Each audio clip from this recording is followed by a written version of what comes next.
In 1991, somewhere in the lush jungles of central Vietnam, a local logger found a mysterious hole among the foliage and bushes. He looked in there and felt a strong wind blowing into his face. Then he heard a strange sound from the cave depths and realized that it was the sound of a river. The logger didn't check the cave, but decided to go back there with a flashlight and a rope. When he returned, he couldn't find the cave anywhere. He spent a few years searching for it. Finally, in the 2000s, the logger managed to locate it again. In 2009, he brought scientists to this place. They found out the cave, called Son Doong, is the largest in the world. There's so much space here that you'll hear a long echo if you shout.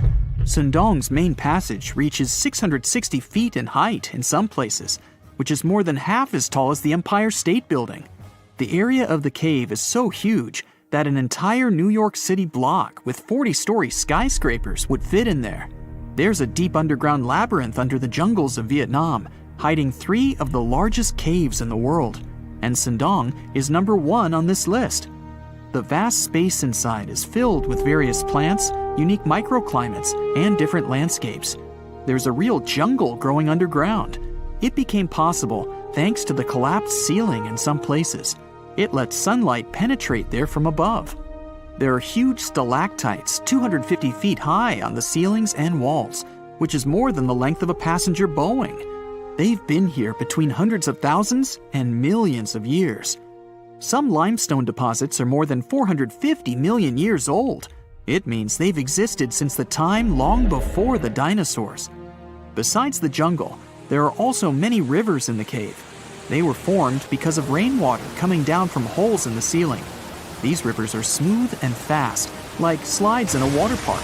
But riding them isn't the best idea, since they can carry you into one of those long labyrinths that the cave is full of. And we still don't know where they're going. You may find yourself in another unknown part of the cave. This is what happened in 2018. 3 divers accidentally discovered new areas in Son Doong. The cave turned out to be much bigger than everyone thought. They dove into one of the cave's lakes and reached a depth of 256 feet. At the bottom, they found a separate tunnel. Divers lowered a fishing line with a lead weight there and found out that this place reaches a depth of 394 feet, and the tunnel is more than half a mile long. We still don't know the exact size of the tunnel. Son Doong also connects to another huge cave. There are lots of things you can see in Son Doong besides underground labyrinths and rivers. You can find spacious rooms with lakes, and you can walk for hours along dark mountain corridors. This place is strikingly beautiful, but dangerous at the same time. And the coolest thing is that you can take a walk here. Since 2013, Son Doong Cave has been open to tourists. It's not just an easy walk to take some selfies though. The expedition to the cave lasts for several days. For the first day and a half, you'll explore the 3rd largest cave in the world. And only after that, you'll reach Son Doong. The path will take you through rivers, dense jungles, mountains, and rocks. You can meet many exotic birds, monkeys, and other animals. And according to many people, the way to the cave is even more impressive than the cave itself. When you reach your destination, you'll spend the next few days exploring Son Doong. Together with other tourists, professional guides, and porters, you'll be sleeping in tents in different places in the cave every day. You'll see some stunning landscapes and, get ready for this, 400-million-year-old majestic fossils. There are also dark rooms with lakes that are good for swimming. Such adventurous expeditions become more popular every year. People who visited the cave call it the most amazing place they've ever seen. Another amazing cave is located in Indonesia, on the island of Flores. It's quite small, but holds amazing things inside. In 2003, a group of scientists discovered ancient artifacts here, including fossils of primitive tools, such as sharpened stones. Scientists realized that hundreds of thousands of years ago, this place was home to our distant ancestors.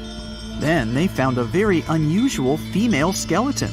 That woman was only 3.5 feet tall. This is the height of the waistline of an average adult person. That woman had no problems with her spine or with the development of her bones, though. This and other skeletons found in the cave belong to some unknown human ancestors. Scientists called this species Homo floresiensis, or simply, hobbit. The woman's weight was about 35 to 79 pounds. Analysis of the skull and bones showed she was about 30 years old. Hobbits probably lived on Earth between 190,000 and 50,000 years ago. There's a chance they met the ancestors of modern humans. The next cave is in Turkey. Imagine that you live in an old house and decide to make some repairs. You throw all the old stuff out of the rooms. The last place to sort out is your basement. You've hardly ever visited it and have no idea what's hidden there. But it's pretty spacious, so you decide to turn it into a room. You tear down the wall and discover the entrance to the cave. This is a tunnel that leads underground. You walk through the cave and see a real underground city. This happened in Turkey in 1963. One of the locals discovered a secret passage to a lost city in his basement. About 20,000 people could live there. There was enough space for livestock and food supplies. It's not just a maze of tunnels. There's a chapel, a school, stables, kitchens, walls, and other signs of civilization. The city was built in the Byzantine era, in the years 780 through 1180. It's not the only one down there and is connected to many underground tunnels and towns that stretch for several miles. Let's finish our journey in the strangest and most frightening cave. We're going to the southeast of Romania, near the Black Sea. Here, on a desolate wide plain, you can find a hole. This is a tunnel leading deep underground. The air inside the cave has high levels of hydrogen sulfide and carbon dioxide. Under normal conditions, the air we breathe contains around 20% oxygen, but it's only 10% here. You won't be able to breathe freely without an oxygen tank. The water and air here are poisoned. Almost no animals are able to live in such conditions, at least the ones we know about. And this cave is filled with 48 species of living organisms, 33 of which are new unknown species. Creeping things that live here can scare you, especially if you're afraid of bugs. Strange white snails and white spiders are crawling along the walls. An unknown species of leeches and transparent shrimp are swimming in the water. White millipedes with huge mustaches are creeping on the ground. Here you can also meet an unknown kind of scorpion with a transparent white body that doesn't look like any other kind of scorpion. Nothing here looks like ordinary animals at all. All creatures in the cave are white or transparent. They don't have eyes, but they have long paws and antennae whiskers that help to navigate in space. Plants can't live here without sunlight and clean air. This means that oxygen isn't produced in this place. So how do these creatures manage to survive? The answer is in the water. The surface of the lake and puddles here is covered with strangely moving foam. This substance is a living organism. It consists of 1 billion bacteria called autotrophs. Ordinary plants absorb carbon dioxide and use photosynthesis to produce oxygen. This cave is filled with carbon dioxide. Autotrophs absorb it and secrete tiny food particles. Bacteria feed on these particles. Larger organisms then feed on those bacteria, and so on. In the end, there's enough food for everyone. This process is called chemosynthesis. It's like photosynthesis, but uses water instead of sunlight in its chemical reactions. In this cave, evolution has created a completely unique biological system, separate from the rest of the world. Some mountains look so picture-perfect that you'd swear they were hand-sculpted by a divine architect. And the thing is, you're not that wrong if you think so. Wait, did someone really build mountains? Hidden deep in the Amazon rainforest, there's a bizarre cone-shaped peak that raises that exact question. And halfway across the world, there's a landscape that looks like someone spilled a massive bag of Hershey Kisses across a green field. No, you can't make this stuff up. Get ready to learn what would happen if a Hershey's Kiss and the Road to El Dorado movie had a baby in real life, because we're diving into two of the most mysterious and oddly satisfying natural formations on Earth, Cerro El Cono in Peru and the Chocolate Hills in the Philippines. One might be an ancient lost pyramid, and the other turns into chocolate every year. Well, sort of. Let's start with El Cono. This strange solitary mountain rises more than 1,300 feet above the treetops in the heart of the Amazon, right near the Peru-Brazil border. Sure, the Amazon is no stranger to mountains. There are impressive ranges, like the Amiri Mountains farther north and the Andes, not in the Amazon per se, but running along Peru's spine. But you see, El Cono is different. For starters, it's completely isolated. If you fly over the region in a helicopter, all you'll see for miles is an endless emerald sea of rainforest. Then, boom, out of nowhere, a perfectly cone-shaped mountain juts into the sky like a giant green Dorito. It's not part of any major mountain chain, it doesn't have any siblings, and it looks so symmetrical that it almost feels artificial. And it's covered by forest. Now, naturally, this has sparked all kinds of theories. Some people think it's an extinct volcano. Others say it's a freak of erosion. And then there are those who whisper more exciting possibilities. What if it's a lost pyramid? And before you roll your eyes, this idea is not as wild as it sounds. And some people actually stand by this theory. After all, the ancient civilizations of South America built pyramids too. What? Yeah, can you believe that the Egyptians didn't actually invent the concept of pyramids? No joke. The Mochi Chachapoya and Inca civilizations all built monumental structures. In fact, pyramids are found all over the world, from Ethiopia and Thailand to Greece, Mexico, and even Italy. So why do pyramids keep popping up throughout history? Simple. They're structurally sound. The broad base supports the weight, and the pointed top was often seen as a symbolic connection to the heavens. Okay, but what are the chances of all these people coming up with the same idea at the same time? Okay, calm down. Ancient aliens. Yeah, that's possible. But as it turns out, ancient people did talk to each other via trade, migration, and cultural exchange. Ideas like pyramids didn't need to come from a secret one-world civilization.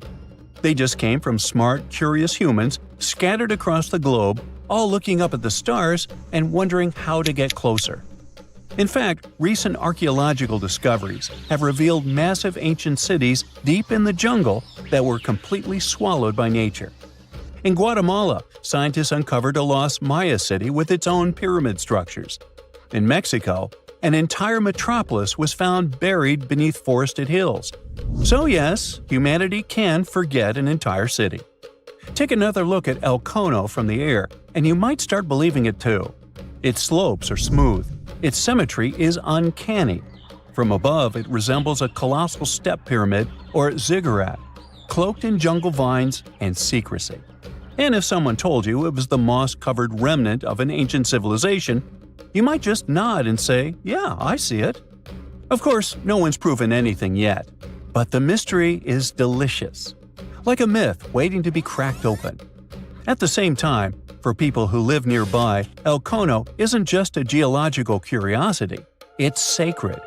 In Andean cosmology, mountains like El Cono are known as apus, spiritual guardians of the land. These aren't just rocks, they're living beings, protectors, deities. Think Te Fiti from Moana, but South American and a little more mysterious. The indigenous tribes in the region still pay their respects to this mountain, treating it not as a tourist attraction, but as a sacred ancestor. And while everyone's busy debating whether El Cono is a mountain or a pyramid, nature's just vibing. The area surrounding El Cono is now part of Sierra del Divisor National Park, created in 2015 to protect one of the richest ecosystems in the Amazon. We're talking about rare plants, hundreds of bird species, many types of monkeys, and endangered animals like jaguars, giant armadillos, and even tapirs, the jungle's adorable pig-elephant hybrid. And yes, there are caves, springs, and even undiscovered ruins hidden deep in the forest around El Cono. So, what is El Cono really? Some geologists think it's likely a volcanic cone based on its shape. That's the official word from UNESCO anyway. Others argue it's a rare example of erosional geomorphology, a fancy way of saying wind, water, and time teamed up to carve a perfect mountain out of the landscape. Like geological origami, shaped by millions of years of natural forces. But the truth is, we don't know. Not for sure. Not yet. Until someone launches a respectful science-based expedition with drones, ground-penetrating radar, and a green light from the local communities, El Cono will keep its secrets. And maybe that's the best part. Sometimes it's mysteries that make the world feel truly magical. Now, let's jump onto a metaphorical plane and head to the Philippines, where the mystery continues and gets a little sweeter. Spread across more than 20 square miles, there are between 1,200 and 1,700, or even more, perfectly shaped hills that look like chocolate kisses.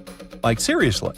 In the dry season, the grass turns brown, and suddenly, it's like someone dropped hundreds of Hershey kisses all over the landscape. Sweet, right? These are the Chocolate Hills, duh. And they're some of the Philippines' most iconic natural wonders. From afar, they look almost too symmetrical, like some alien landscaper came down with a measuring tape and a sense of humor. But how did they get here? Well, according to scientists, the Chocolate Hills are a rare type of karst formation, a term used to describe landscapes formed when slightly acidic rainwater dissolves soft rock like limestone. In this case, the hills were once coral reefs and marine limestone that were pushed above sea level by tectonic forces.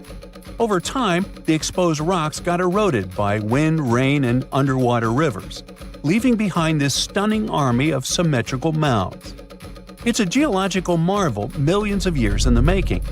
But science isn't the only explanation in town. Local legends are more fun.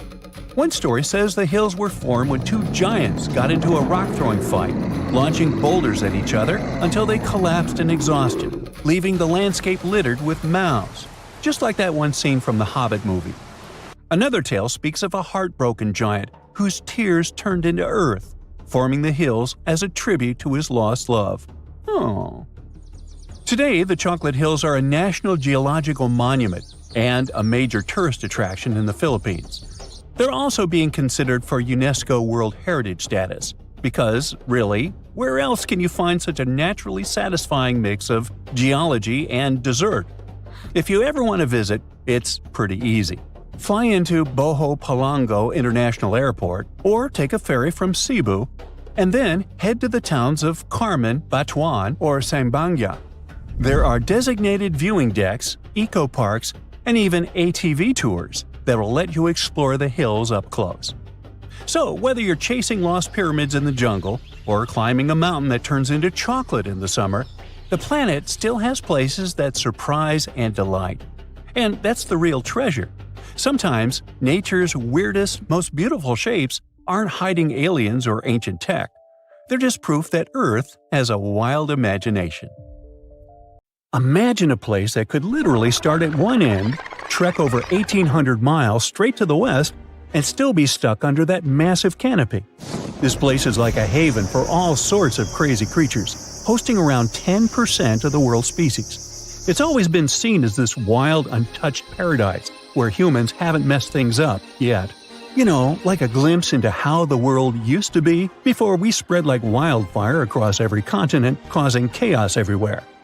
I'm talking about the Amazon region.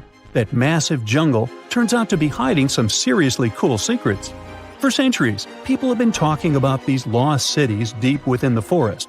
We're talking about El Dorado, the legendary city of gold that had Spanish explorers going crazy, venturing into uncharted territory, never to return. And even in the 20th century, the adventurous Percy Fawcett went looking for the lost city of Z and disappeared into the jungle, leaving us all hanging. Scientists have actually found evidence that ancient cities did exist in the Amazon. But how did they find these hidden ruins in such a dense and remote forest? Well, they've got this awesome technology called LiDAR. Basically, they hopped into a helicopter and used light-based remote sensing to digitally strip away the canopy and reveal the ancient ruins of a massive urban settlement around Llanos de Mojos in the Bolivian Amazon. The place was once home to the Kasarabi culture, which thrived from 500 to 1400 CE. They had these incredible urban centers with huge platform and pyramid structures. They even had raised causeways connecting different suburban-like settlements spread across miles and miles of land.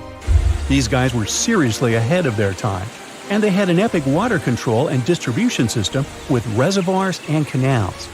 So yeah, the Amazon rainforest wasn't just some untouched wilderness. It was actually heavily populated and even urbanized for centuries before recorded history of the region began. But the thing is, a bunch of people turned a blind eye to the fact that there were actually some pretty cool architectural sites lurking around here that totally deserve some exploring. Scientists predict that in the next 10 to 20 years, we're going to uncover a ton of these cities, and some might even be bigger than the ones we're talking about here. Michael Heckenberger, an anthropologist with the University of Florida, points out that we've seen some similar settlement features, like moats and causeways, in other parts of the ancient Amazon. This new research reveals something totally mind-blowing. Past examples of urbanism in the Amazon were more like groups of villages connected together, not quite what we'd call urban. You see, they were missing those fancy larger centers with their grand architecture and stuff. But guess what? Llanos de Mojos has got them. This place is the real deal when it comes to a fully urbanized Amazonian landscape. So, in the Llanos de Mojos region, a bunch of ancient settlements have been found. These were home to the Kasarabi people, who were all about hunting, fishing, and farming maize. We're talking about hundreds of sites, spread across 1,700 square miles. But these sites were so remote and hidden in the tropical forest that it was like trying to find a proverbial needle in a haystack. A team of archaeologists weren't going to let that stop them, though. They decided to take to the skies and use some fancy LiDAR mapping technology. Just imagine an aircraft flying over the area, shooting out a bunch of infrared beams. These beams hit the ground and bounce back, giving us the distance to different objects. It's like creating a super detailed map from above. Using computer software, these genius scientists were able to strip away the trees from the images, revealing the Earth's surface and all the ancient archaeological goodies hidden beneath. And boy, did they strike gold.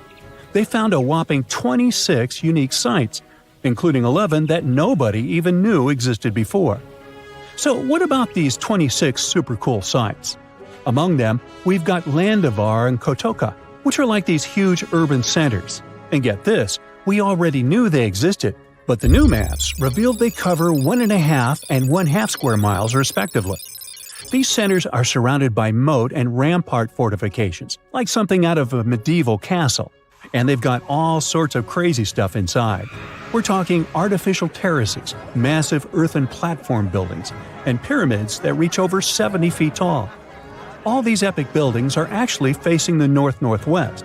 It's like they were trying to align themselves with the cosmos or something. This kind of cosmic worldview can be found in other ancient sites in the Amazon too.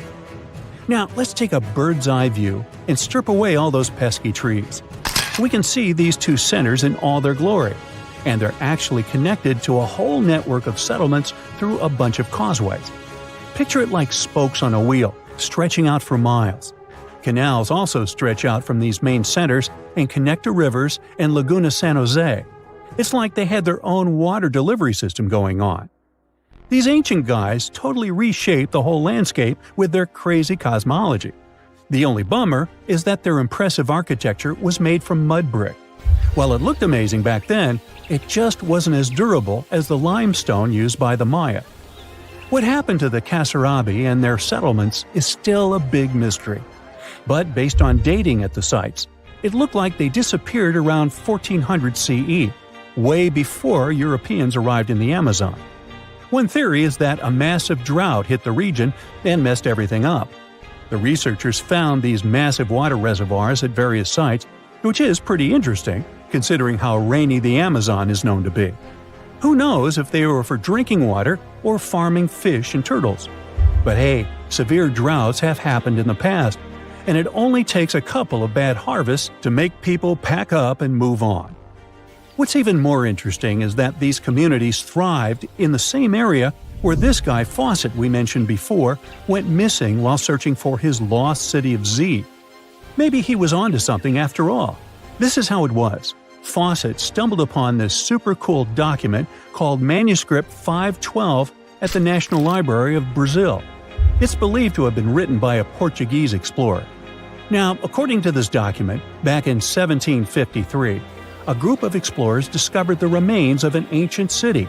It had arches, a statue, and even a temple with hieroglyphs. But the document didn't spill the beans on where the city was located. So Fawcett got all hyped up about finding this city and made it his secondary mission after his main goal of finding something called Z. At one point, he had to come back to Britain to run some errands, but in 1920 he decided to give it another shot. Fawcett went on a personal expedition to find the city, but it was unsuccessful. 5 years later, Fawcett, his son Jack, and their buddy Raleigh Rimmel disappeared in the Mato Grosso jungle. Some researchers think that Fawcett might have been influenced by info he got from indigenous folks about this place called Kohikagu. Turns out Kohikagu was discovered by Westerners in 1925, and it had the ruins of 20 towns and villages. Up to 50,000 people might have lived there. And get this, the discovery of other earthworks in southern Amazonia totally supports Fawcett's theory. In 2005, an American journalist wrote an article about Fawcett's crazy expeditions and discoveries. He called it The Lost City of Z. Catchy, right? Well, in 2009, he turned that article into a book with the same name. And in 2016, the super talented writer-director James Gray made it into a movie. Now, here's where things get a bit sad. The Amazon region is changing rapidly. Farming, ranching, and energy production are changing this incredible place. And guess what? Those untouched areas with ancient relics won't stay untouched for long. It's a race against time to document and preserve what's left of our past before it's lost forever. Now, how about some surreal hidden places to check out? Grab a flashlight and your backpack, and bon voyage! The trip starts in the mountainous country of Switzerland. You travel to the town of Waltensburg in the eastern part of the country. It's raining and it's very cold, but you still make your way to the bottom part of a mountain, where your first adventure awaits. After climbing up high in the mountains, you see a strangely shaped castle. To get there, you must walk up an extremely narrow pathway. Don't look down, you think to yourself. You tighten the straps of your backpack and manage to walk along the pass. Standing at the door of the castle, you really can't believe what you see. A 13th century fortress built entirely of stone. Today, all that is left of Krafenstein Castle is mainly its ruins, but their condition is good enough to get an idea of what the place looked like back in its glory days. You take your time to explore the castle inside, but honestly, this place gives you the chills and you're ready to move on. The next place on the list is Turkey. A plane and then a car ride later, you arrive in the city of Çorum in the northern part of the country. On the outskirts of Çorum, you find a valley filled with old, overgrown mountains and see the beginning of the trail you're about to hike. The way is extremely steep, but it leads to a secret door carved in the mountain. Congratulations! You've just arrived at Kapilikaya. The huge door is a massive arched stone that blocks the entrance to a hidden building. Experts think it has existed since the 2nd century BCE. Unfortunately, the huge door won't open, so what's hidden inside is a mystery today. It's guessed that there is a room inside. Some locals say there's a treasure hidden there too, but until today, no one has managed to enter the place to check. Okay, it's time to get moving before night falls. Next, you get the unique opportunity to travel to Ethiopia. Wandering around the city of Lalibela, you stumble upon a huge pit carved in the ground. You approach it carefully, and soon enough, you see a magnificent terracotta building, so richly detailed it leaves you mesmerized. But that's not all. There are 10 other pits just like this one, hiding King Lalibela's 12th century buildings. All 11 constructions are different from one another, yet share a similar recognizable style. They were hand-carved over the span of 24 years, only with the help of chisels, which is unbelievable given that these buildings are up to 50 feet high. That's about as tall as 5 African elephants stacked on top of each other, if you could do that. This unconventional way of construction made them entirely monolithic, meaning they were carved out of just one gigantic piece of rock. Pretty impressive, huh? Once you leave Ethiopia, you grab a flight to southern Italy, right there on the tip of the boot. No hiking is needed here. Whew! Your friend takes you to a site called Sassi di Matera. It's a Paleolithic city carved in the slope of a steep hill. You might feel like you've traveled in time here, as local stone houses and ancient buildings are unlike anything you've ever seen before. The site, also known as Desassi, is suspected to be one of the first human settlements in Italy, dating back to over 9,000 years ago. Wandering around the town, you might get invited inside one of the cave-like houses. Oh, and as weird as it may sound, some of the streets run on top of people's homes. Talk about Paleolithic urban planning.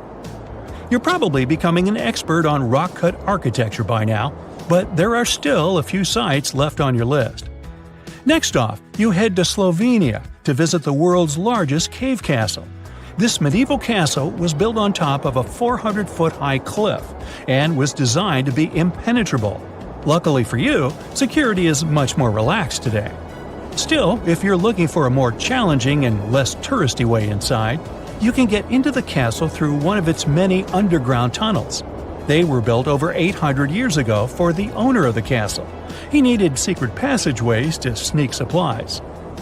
Today, Prajama Castle is both enchanting and mysterious. I'd say it depends on whether it's a warm sunny day or a cold stormy night.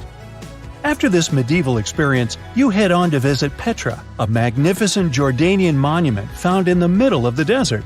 To get around here, you'll need a large supply of water and sunscreen because it's going to get hot. But this site is worth it. The city of Petra is a marvel of the ancient world. Back in the 4th century BCE, this region was a trading hub at the crossroads of commercial routes. Petra was a wealthy city, home to the Nabateans, an Arab Bedouin tribe that thrived in the region for many years. The rock-carved gate-like structure Petra is famous for is called the Pharaoh's Treasure. It stands at the main entrance to the site and is said to have a treasure hidden inside. You might feel tempted to check it out for yourself, but that's an adventure for another trip. For now, you hop on another plane ride, this time to the Americas. First, you visit the USA, more specifically, the mountainous state of Colorado. You make your way to Mesa Verde National Park. There, in between the greenery and abundant vegetation, you'll find over 600 dwellings built in the cave beneath the cliff, carved deep into the mountainside. This ancient village is now considered a heritage site. The local Puebloan tribe built it back in the 1190s. One of its main buildings is called the Cliff Palace. It's a multi-story construction built from sandstone and mud mortar. The palace alone housed over 150 rooms. If you're feeling sporty, you might want to visit the balcony house. To get there, you'll have to climb a 32-foot ladder. You'll get to see a mid-sized village of 38 rooms, including 2 kivas. Those are traditional chambers that were built by the Puebloans for ceremonial purposes. Still in the U.S., you make your way to the hills of South Dakota. You're there to visit one of the world's most impressive human-made sculptures on Mount Rushmore. What's so mysterious about this place, you might ask?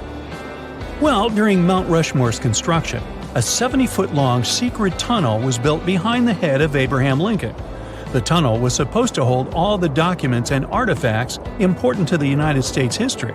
After the designers thought it through, they decided it was better to hide them in a safe box in the floor of the tunnel. The box holds the history of how Mount Rushmore came to be carved, as well as a brief history of the U.S. and the 4 presidents depicted on the mountain. Amazing, right? Now, you're headed down to Machu Picchu, a South American site hidden between the Peruvian mountains. Machu Picchu itself is already a mystery. Researchers still don't know why or even how the ancient Incan civilization managed to engineer the stone-built citadel all the way back in 1450 CE. To get there, you must endure a 3-day hike, reaching the impressive altitude of 8,000 feet above sea level. Or you can get a train, but that's no fun, right? You're here to check on a relatively new discovery. Back in 2010, French engineer David Crespi was taking measurements of the Inca ruins when he noticed a door he had never seen before. It was sealed off by stones. He went back to the site a few months later with an electromagnetic scanner. The scanner, which could detect objects behind walls, showed there were copious quantities of metals behind that sealed door. The researcher contacted the Peruvian authorities requesting to remove the rocks, but they didn't authorize it. As of today, the door is still locked. Whew, this trip was long, wasn't it? Make sure to get some rest, Indiana Jones. How do you imagine ancient megaliths? Perhaps Stonehenge in England or the Great Pyramid of Giza in Egypt come to mind. They've become household names. Millions of people visit these sites every year. But thousands of miles away from such tourist hotspots, there is a mystery. Ruins of a city that is several hundred years old. And it doesn't sit in a desert or on a grassy plain. Its former inhabitants constructed it on a coral reef in the middle of the Pacific. The tiny island nation of Micronesia lies between Hawaii and the Philippines. The country is composed of 600 islands and islets. Because of its remote location, very few people visit Micronesia. The little tourists they have mostly come to go scuba diving in its azure waters. They often miss the opportunity to visit the only ancient city that stands on a coral reef, Nan Madol. Its home island is slightly smaller in size than New York City. Its ruins are made of heavy stone columns. There are walls and platforms, but one thing is missing: art. There are no ancient carvings to help archaeologists determine how ancient islanders constructed the site. Still, an international team of researchers was able to date Nan Madol. They presume that the history of the city goes back to the very end of the 12th century. For reference, these were the High Middle Ages in Europe, right around the time Richard I became the first king of England. In the Caroline Archipelago, where the island sits, this was the time when a powerful dynasty reigned over the island nation. Its chiefs ruled for 1,000 years and unified the islanders. This enabled them to construct something as imposing as Nan Madol. One of the local legends said that the final resting place of the first of these chiefs was somewhere among the ruins. National Geographic launched an expedition to investigate this oral history, and sure enough, they discovered a tomb. It was the size of a football pitch. It featured a labyrinth of walls and passages, just like the ones found in the Egyptian pyramids. The list of similarities doesn't end there. The stone structure in Micronesia didn't seem to have a practical purpose, and a lot of effort went into building it. Its construction presents an engineering mystery for archaeologists. The same can be said for the pyramids in Egypt. The recently discovered tomb offers a clue. It contained an underground crypt which was capped off with a basalt stone. This is a volcanic rock that forms after lava cools down. It's dark in color and rich in iron and magnesium. The whole island is made of a similar volcanic material. It used to be part of an ancient volcano that eroded over time. Basalt boulders can be found all over the archipelago. They're in the shape of long hexagonal columns. The shape is not unusual and can be found all over the planet. Perhaps the most impressive site of basalt columns is Giant's Causeway in Ireland. These rocks formed from 1 to 8 million years ago. The locals probably sourced them from several quarries on the island. This is where the mystery begins. They each weigh several tons, so it's unclear how the natives transported them to the site. They had to navigate the entire width of the island and a lagoon covered with mangroves. These are dense shrubs and trees that grow near the coastline. And the size of the site is impressive. It spans close to 190 acres of a shallow coral reef. That's 4 times the surface size of Grand Central Station. As you might know, the Great Barrier Reef off the northeastern coast of Australia is the largest coral reef system on the planet. But it's a completely natural formation. The coral reef that supports Nan Madol isn't. It's man-made. Stone structures there rest on around 100 artificial coral reefs. The tribes that used to live in the area constructed each and every one of them. They stand at a height of about 3 feet above the waterline. Archaeologists were amazed by the clever building technique. Ancient builders would paddle out at low tide and retrieve coral from the surrounding waters.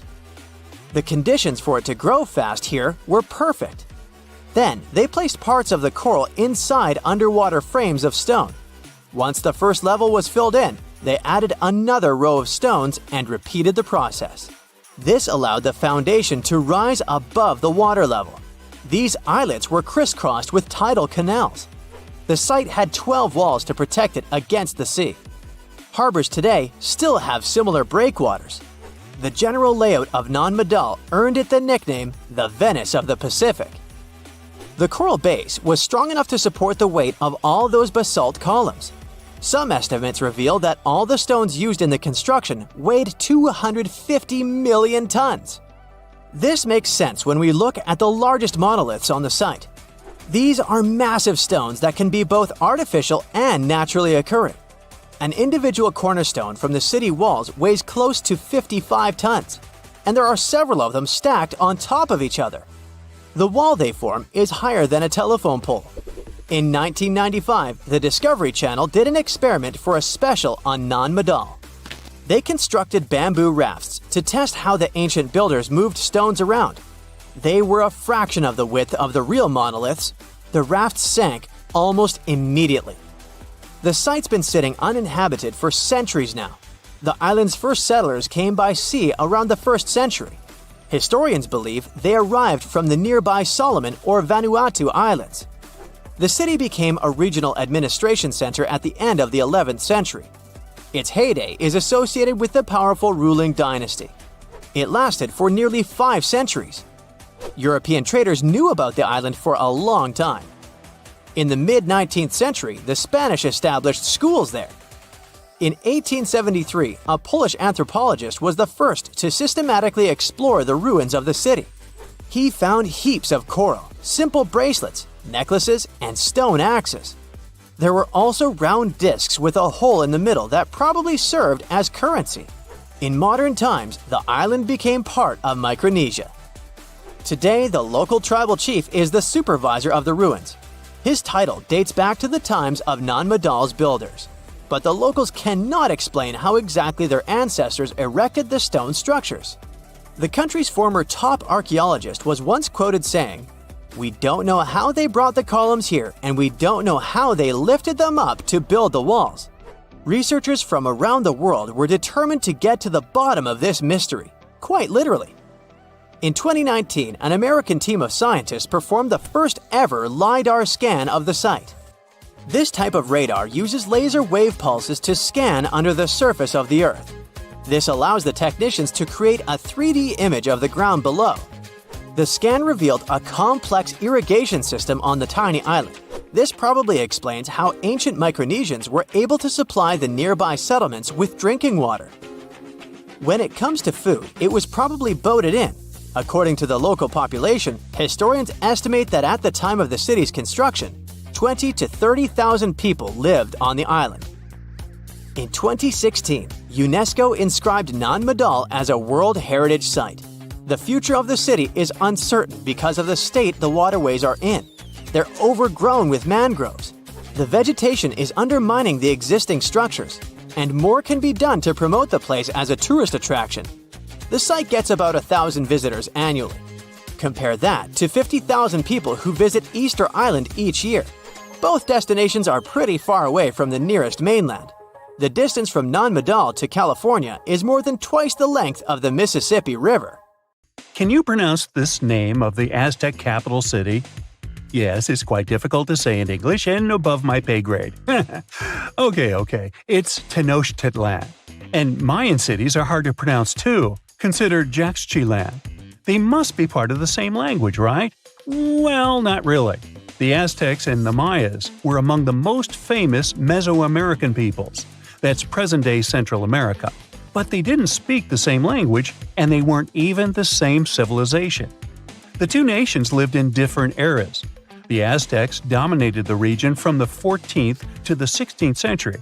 Back in Europe, this was near the end of the Middle Ages. The Mayas came before the Aztecs. Historians believe they started building city-states in the 3rd century. Their peak lasted until the 10th century. Now, this doesn't mean that the Mayas and the Aztecs didn't have contact with each other. But at the time this happened, the Mayas were on a decline, so the Aztecs traded more with their descendants than with real Mayan people. The two civilizations didn't even live in the same place. The Aztecs built their cities in the north of what is today Mexico. The Mayas lived to the south of them in the Yucatan Peninsula. Yes, that's also in Mexico nowadays. But the Mayas inhabited parts of modern-day Guatemala and Belize as well, and they spoke a number of languages. There's a whole Mayan language family they spoke, not just one language. Some of those languages have survived through today. Estimates show that there are 6 million indigenous Maya people groups spread across Central America. In Guatemala, there are 21 Maya languages recognized by the authorities. Further north, in Mexico, the number of official languages is 29. For the Aztecs, the situation is much simpler. They had a single language. It still has around 1.5 million native speakers, mostly in central Mexico. That's more than any other family of indigenous languages in the region. But is there a chance a speaker of Aztec languages can understand a speaker of the Maya language? Not by a long shot. The two languages are completely unrelated. In fact, they didn't even share the same writing systems. The Mayans were more advanced because they used hieroglyphs. Yep, like the ancient Egyptians. Instead of letters that make up words, ancient civilizations used tiny pictures to symbolize an object or a concept. When the Mayas wanted to write the word jaguar, for example, they would draw a small image of the animal. In total, their writing system had more than 800 characters like this one. Way too complicated compared to the modern way we write down words. But the Aztecs were one step behind the Mayas. They used pictograms and ideograms. Simply put, these are elaborate drawings that mark an object, animal, or concept. Compared to Mayan hieroglyphs, they aren't simple symbols anyone can draw, but true masterpieces of visual art. Only highly skilled painters could draw them. I don't say write because, technically, the Aztecs didn't have a writing system. So you could say that the Mayas were more advanced when it came to language. After all, they had the only known fully developed language in the Americas before the arrival of Europeans. But in terms of culture and economy, the two societies weren't that much different. Neither of them used work animals for agriculture and transport. The main crop for both peoples? You guessed it, corn. What they called maize. Christopher Columbus was the first to transport corn back to the old continent in 1493. The Mayans also cultivated sunflower, vanilla, and cotton. The Aztecs produced chili, beans, and squashes. When it comes to meat, the Aztecs were happy to catch fish and shrimp. The Mayans penned turkey, just like we do with chicken today. The Aztec society consisted of nobles and commoners, all led by an emperor. The Mayas mostly lived in independent city kingdoms, ruled by a king and his royal household. There were no wheeled vehicles in these civilizations. Aztec merchants traveled across Mesoamerica carrying goods on their backs. Not the most comfortable mode of transportation, definitely. We shouldn't think of Aztec roads as the ones we have today. They were narrower because they saw only foot traffic. Mayas used a similar road system that also included canoes. They wouldn't travel far from the coast, though. They carved out these vessels from large tree trunks. An average Mayan canoe was 50 feet long. That's the length of a modern-day yacht. The goods these Mayas traded ranged from salt to pearls. They considered meat a luxury good, together with gold, copper, and turquoise. And can you guess the currency of Mayan merchants? Let me give you a hint. It wasn't metal and paper like it is today, but cocoa beans. They had a fixed market price, which made them the ideal payment option. The situation in modern societies is not much different. Around 2/3 of all countries have pegged their currency to the US dollar. For Mesoamericans, cocoa beans were their green banknotes. The Aztecs used the same exact currency, but with a twist. They had something called axe money. One axe was worth 8,000 cacao seeds. I bet their exchange offices were fun places to work. When it comes to minerals, jade was highly esteemed in both cultures. The Mayas and the Aztecs made tools and ornaments from it. These peoples believed jade brought beauty and long life to the person who wore it. Their jade mines were located in present-day Guatemala. And remember that city from the beginning that we could hardly pronounce? The founding of the Aztec capital gives an insight into the belief system of the whole nation. According to legend, the Aztec deity told them to build a city in the place where an eagle sits on a cactus with a snake in its talons. They saw this happen on an island in a lake. This is where they built the city. If you want to find it on the map of Central America today, look for Mexico City. That's the site of an ancient Aztec capital. It even got its name from the ancient nation, because Mexica was an alternate name for the Aztecs. They constructed the city on small artificial islands. It was slightly bigger than the surface area of London Heathrow Airport. The Mayas didn't have a capital city as we know it today. Their civilization spanned across 40 cities.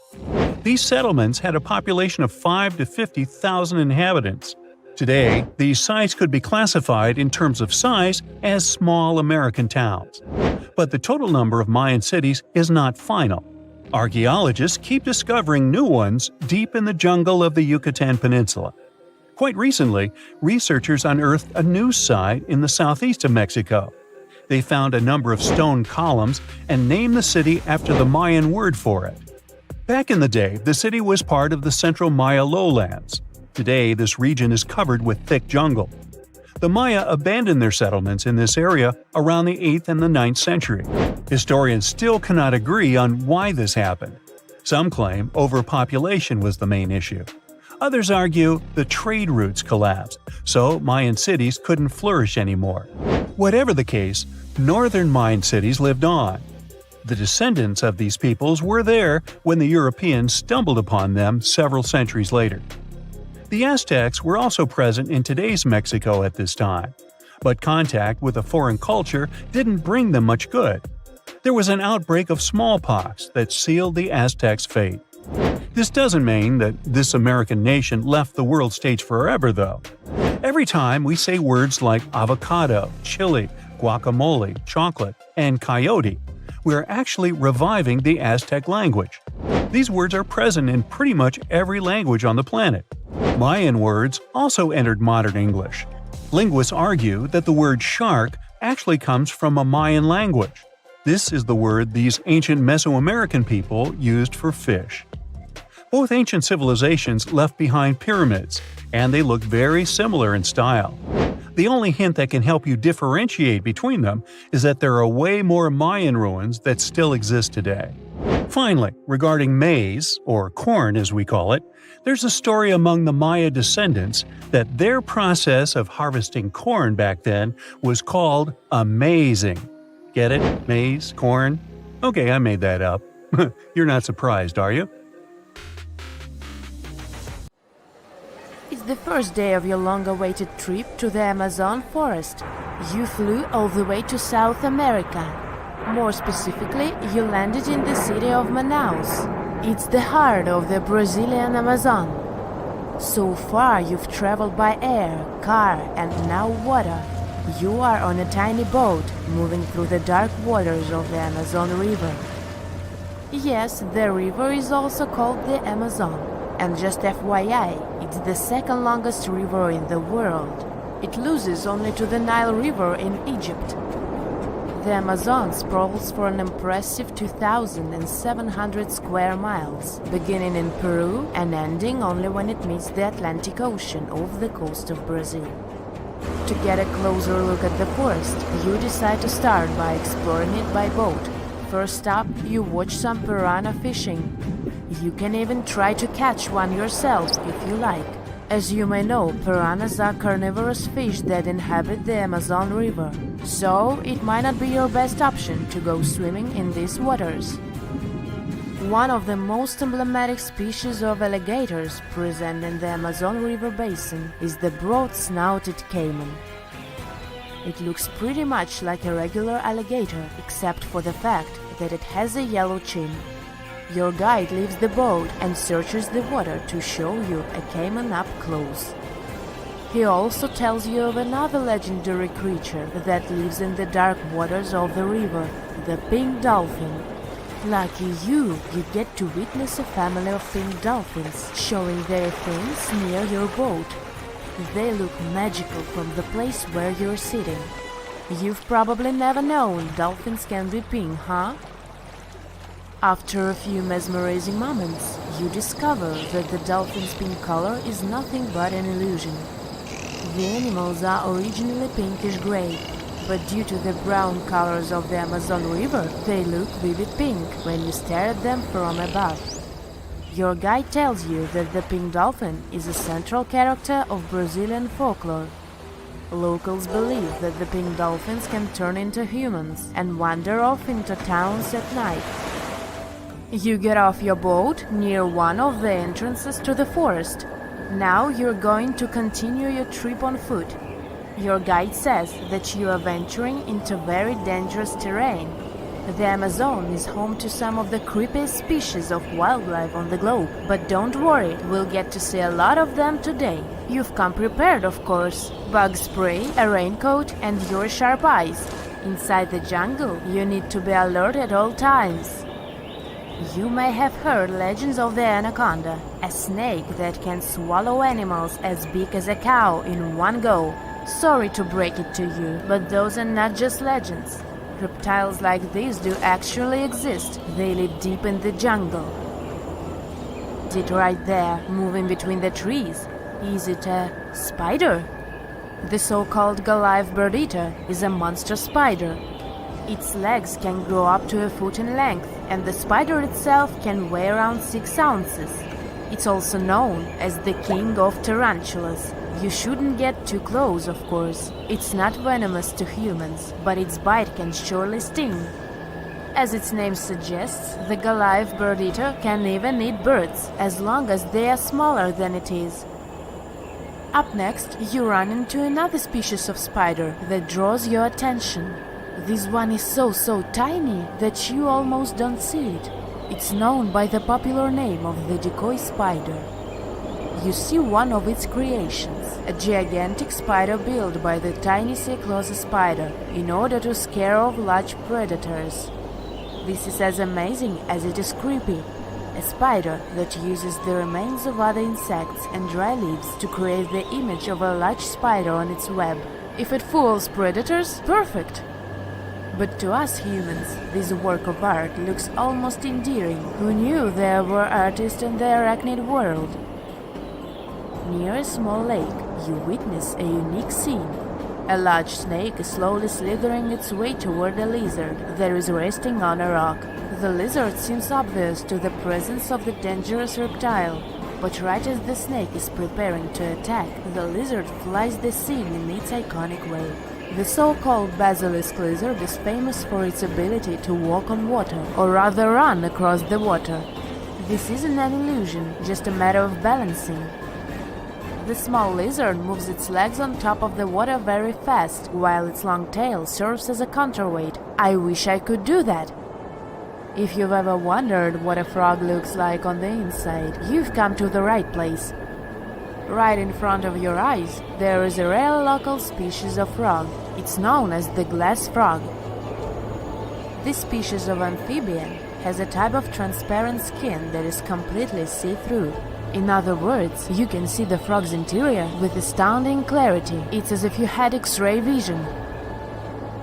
Moving on with your journey, soon you come across a pond. Floating on its water is probably the biggest water lily you've ever seen in your life. These huge plants are also known as the Victoria Amazonica. They can measure up to 8 feet across and hold the weight of a grown-up person. But I wouldn't recommend trying to climb on it if I were you. Just cause, you know, it's the Amazon forest we're talking about. The wildlife here is amazing, but the forest itself is also a sight. There are over 80,000 species of plants and trees grown in the Amazon rainforest. In fact, you can find 10% of all the world's wildlife in this jungle. An estimated 400 billion trees grow on the gigantic area the forest occupies.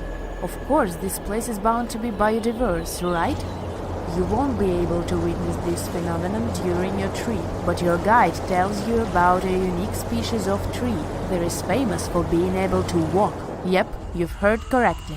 There are walking trees in the Amazon rainforest. They don't have legs or anything like that, but they do move around in search of better lighting conditions. The Amazon canopy is so thick that only 1% of sunlight can reach the forest floor. Because of this, some trees end up getting less sunlight than others.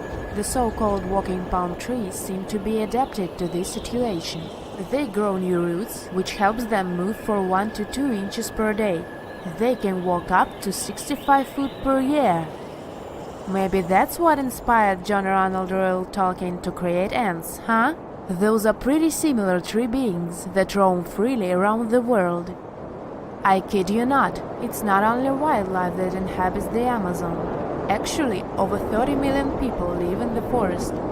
And there are also ancient settlements that scientists believe to have been thriving there. And I'm not talking about El Dorado, that's just a myth.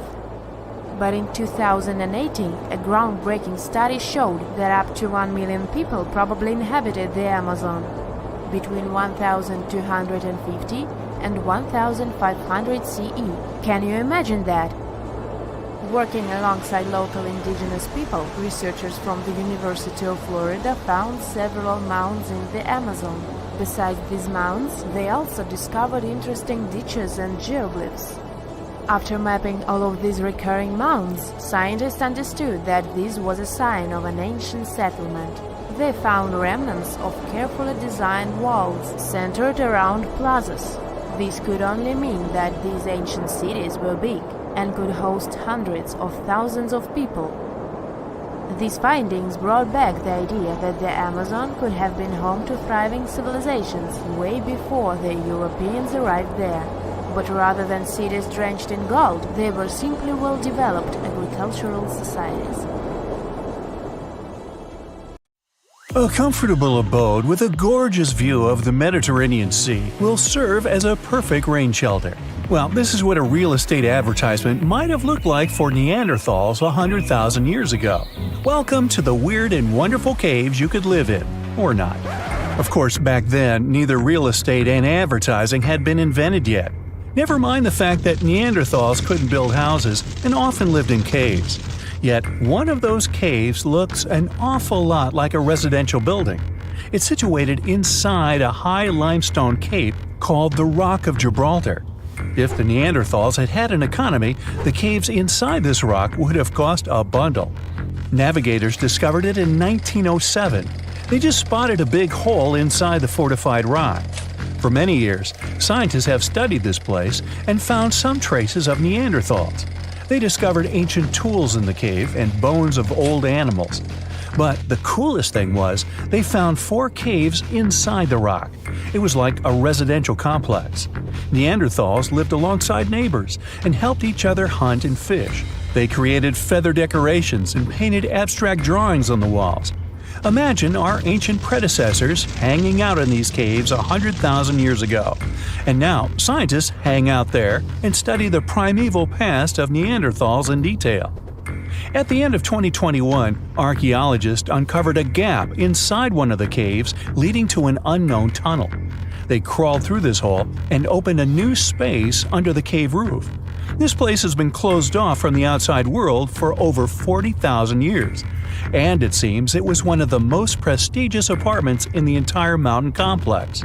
It has high ceilings with ancient stalactites. The ruined stone curtains divided the apartment into several rooms. Scientists also found the remains of ancient animals and scratches on the walls. It seems that Neanderthals had never lived here, but they used to visit this place. Archaeologists found the shell of a sea snail called dog whelk. One of the Neanderthals brought it here for some reason, but the primary owners of this place were hyenas. These caves show that Neanderthals were closer to humans than to monkeys.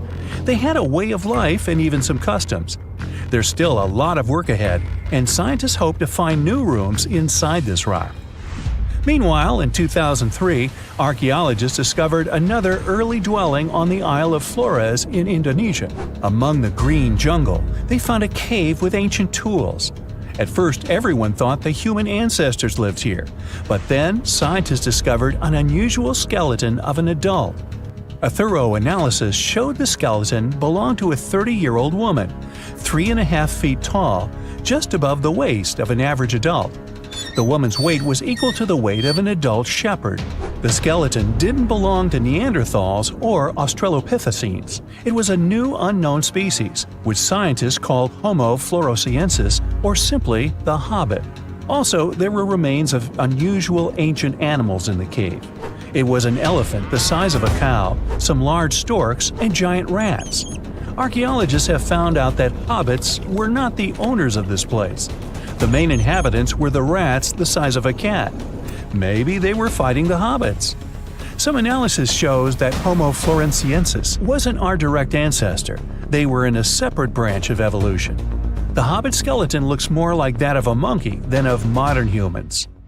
In 2009, in the dense jungle of Vietnam, archaeologists discovered Son Doong, the largest cave in the world. If you go inside the cave and shout, you'll hear your echo a long time. In some places, the height of this cave reaches half the height of the Empire State Building, and the total area is larger than one central block of New York. Son Doong is one of the 3 caves in the Vietnamese jungle. Many intricate mazes connect these caves.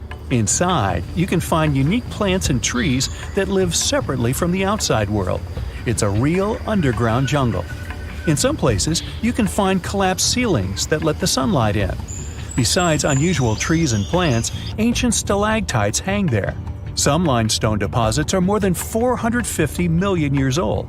They were here even before dinosaurs appeared. There are also many rivers in the cave. Rainwater coming down from holes in the ceiling has formed them. Fast streams resemble slides in a water park.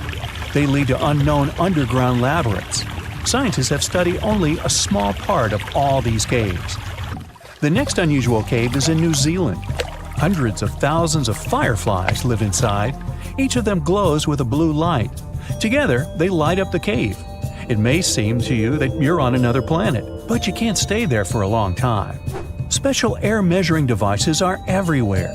Scientists monitor the level of carbon dioxide necessary for the normal existence of fireflies. These insects are sensitive to the environment. If there are many people in the cave, or they stay there too long, the park staff will ask them to leave the place. It's like you're literally stealing oxygen from the fireflies. We've seen some pretty amazing caves so far, but how about a scary one? We're going to the desert of Yemen's Al-Mara province. What we're looking for is not a cave, it's just a black hole in the ground, right in the middle of the desert. It's big, the size of a basketball court. It's not its size that could scare you, but what's inside. Scientists are still not sure what it is. From the depths of this black abyss, a disgusting smell of rotten eggs constantly comes out, and sometimes you can hear some strange, frightening sounds. The blackness of the giant hole in Yemen absorbs all the sun's rays, so you won't see what's there even with a powerful flashlight. People flew over this place by helicopter. They filmed using drones and the most powerful lenses, but they didn't catch anything except darkness. It looks like a big ink spot in the middle of golden sand. The locals are afraid to approach this place. They believe the cave leads to another dimension where evil creatures live.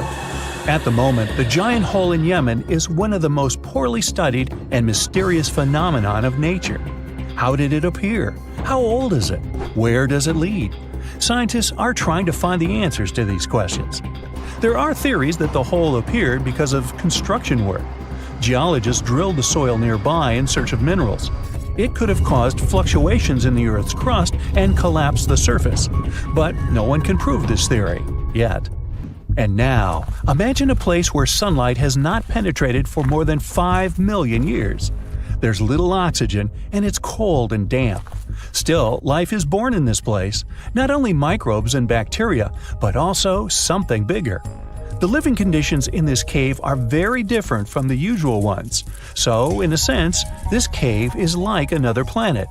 It's the Movile Cave in the southeast of Romania, near the Black Sea. The entrance is a small hole in the ground. Inside, a tunnel leads deep below the surface. The levels of hydrogen sulfide and carbon dioxide are above normal inside the cave. The air here is half as much oxygen as on the surface. People can't be here without an oxygen mask, but other creatures living here can. The cave is home to 48 species of living organisms. 33 of them are unknown. Here you can meet some unusual insects, white snails and white spiders, millipedes with huge whiskers, transparent shrimp, and unique species of leeches. They all live here thanks to the little bacteria autotrophs. They absorb carbon dioxide and release food particles. Bacteria feed on it. Other larger organisms feed on these bacteria, and some bigger organisms eat those little ones. In the end, everyone gets food. In this cave, evolution has created a biological system separate from the rest of the world. Imagine you could spend an entire week scanning ancient ruins and taking photographs of the world's most surreal archaeological sites. Would you be up for it? So, let's do some digging. The first stop on your busy itinerary is Southeast Asia. It's home to some pretty cool ruins. You start in Bagan, located in the hinterlands of Myanmar. There are many ways to visit the site, and you're glad you've booked 2 different experiences. The first one is a hot air balloon trip at sunrise. Right before dawn, you board the balloon, and as soon as the sun starts to appear on the horizon, you begin your flight over the marvelous area. As the sun rises, it glistens on more than 2,000 conic-shaped golden structures. The hot air balloon ride is quick, but it gives you unparalleled views of all the 40 miles over which the site sprawls. Back on land, you rent a bicycle and roam the village of ruins. Some of them are open and allow you to peep inside. These magnificent ruins were built between the 11th and 13th century CE and were mainly places of worship. There were originally over 10,000 buildings, but they were gradually deteriorating over time due to earthquakes. Thankfully, the site became a UNESCO World Heritage Site back in 2015 and has since been preserved. Up next, you catch a flight to Cambodia. You take some time to visit Angkor, the world-famous archaeological site nestled deep within the jungle. Good thing you've brought bug spray with you. The city of Angkor was once the capital of the Khmer Empire from the 9th to 15th century. FYI, the word Angkor means capital city in the Khmer language. The city was founded by King Yasovarman I, and it became one of the largest cities in the pre-industrial world. Researchers say nearly 1 million people lived there. Until today, Angkor is admired for its stunning architecture. The Khmer style is recognized in the use of huge blocks of sandstone. The towers are believed to have been once decorated with gold. But today, the site is a maze of vine-covered temples. The city was abandoned in 1431 and wasn't rediscovered until the 1840s. Oh, and just so you know, this is also a UNESCO Heritage Site. It became one in 1992. In case you want to brag to your friends about your culturally rich adventures in the future. Now, your trip continues in Egypt. You're here to visit the Karnak Temple in the city of Luxor. You opt for the most unusual way to get to Luxor. That is, a boat ride down the Nile River. Leaving Cairo, you head south until you reach the famous ancient city. Luxor was once the capital of Egypt and a true hub of power and wealth. That is why the Karnak complex is such a great archaeological site. You choose to visit it at night, and still at the entrance, you are struck by the site's beauty. In the evening, artificial lights cast a golden glow on the temple statues and stone columns. The temple is huge and was built mainly around the 18th and 19th centuries BCE. Each Egyptian pharaoh from that period left their own architectural mark on the site. The highlight of this tour is taking a walk through the Avenue of Sphinxes and discovering the Great Hypostyle Hall. This hall is filled with towering pylons and solid sandstone columns, a true wonder. From Egypt, you head down to Jordan. Now, if you like terracotta landscapes, you've come to the right place. The city of Petra is a marvel of the ancient world. Located in Jordan's desert, the city was a commercial hub back in the 4th century BCE. The Nabateans, an Arab Bedouin tribe, lived in the so-called Rose City and thrived for many years, having accumulated a significant amount of wealth. The city was known for its innovative water management system, which made the region inhabitable. And yes, you'll catch a glimpse of its ruins on your tour. The rock-carved gate-like structure Petra is famous for what is called the Pharaoh's Treasury. It stands at the main entrance to the site and is said to have a treasure hidden beneath it. Don't forget to stand right beneath it and take one of those classic pictures for social media. Once Petra has been ticked off the list, you fly to southern Europe. More specifically, to the tip of the Italian boot. You have a day trip scheduled to visit the ruins of Pompeii. Pompeii can be reached by car from the city of Naples. It's home to the eerie yet well-preserved ruins of a city that was once engulfed by lava. When Mount Vesuvius erupted in 79 CE, it left the city of Pompeii completely buried under millions of tons of volcanic ash. The ancient city was first discovered by beneath the volcanic rock in the 16th century, but it was first cleared from debris in the 1870s. Today, you'll be able to walk down the streets of these ancient Roman ruins and imagine what the town looked like in its heyday. Pompeii was a vibrant and rich municipality. The site's ruins revealed that many areas of Pompeii had boasted impressive bakeries, markets, and even houses with balconies, which were a sign of great wealth at the time. And believe it or not, even some artworks survived the eruption. Archaeologists found well-preserved frescoes and murals with mythological creatures. All this indicates that members of the high society lived there. The city even had thermal baths and showers made from luxurious materials. While you're still in Europe, you'll hop over to visit the iconic Stonehenge. It's a perfect day trip if you stay in the city of London, just a short train journey away. Stonehenge dots the Salisbury Plain in Wiltshire, England, and is one of the world's most recognized ancient ruins. More than 5,000 years old, these curious stone rings are some of the oldest stone structures on the planet. Created out of sandstone, they are shrouded in misery. Who built them and why is still largely unknown. Popular theories claim that Stonehenge was used as a great solar calendar, built to help people keep track of days, weeks, and months. Talk about hard work to create a mere calendar, huh? In the final leg of your trip, we'll take you to explore the Southern Americas. In Guatemala, in Central America, you'll find ancient Mayan ruins. The lost city of Tikal is a city made of 3,000 buildings, the remains of the capital of the Mayan Empire. You can compare its importance to such cities as London or New York today. The North Acropolis is Tikal's most ancient complex of monuments. Built solely by human hands in 350 BCE, it served as the resting place of kings and chiefs. Back in the day, the step pyramid temples were painted a beautiful red. Mayans loved that color. Today, of course, you'll only see the limestone. You might wonder what made such a great city turn into ruins.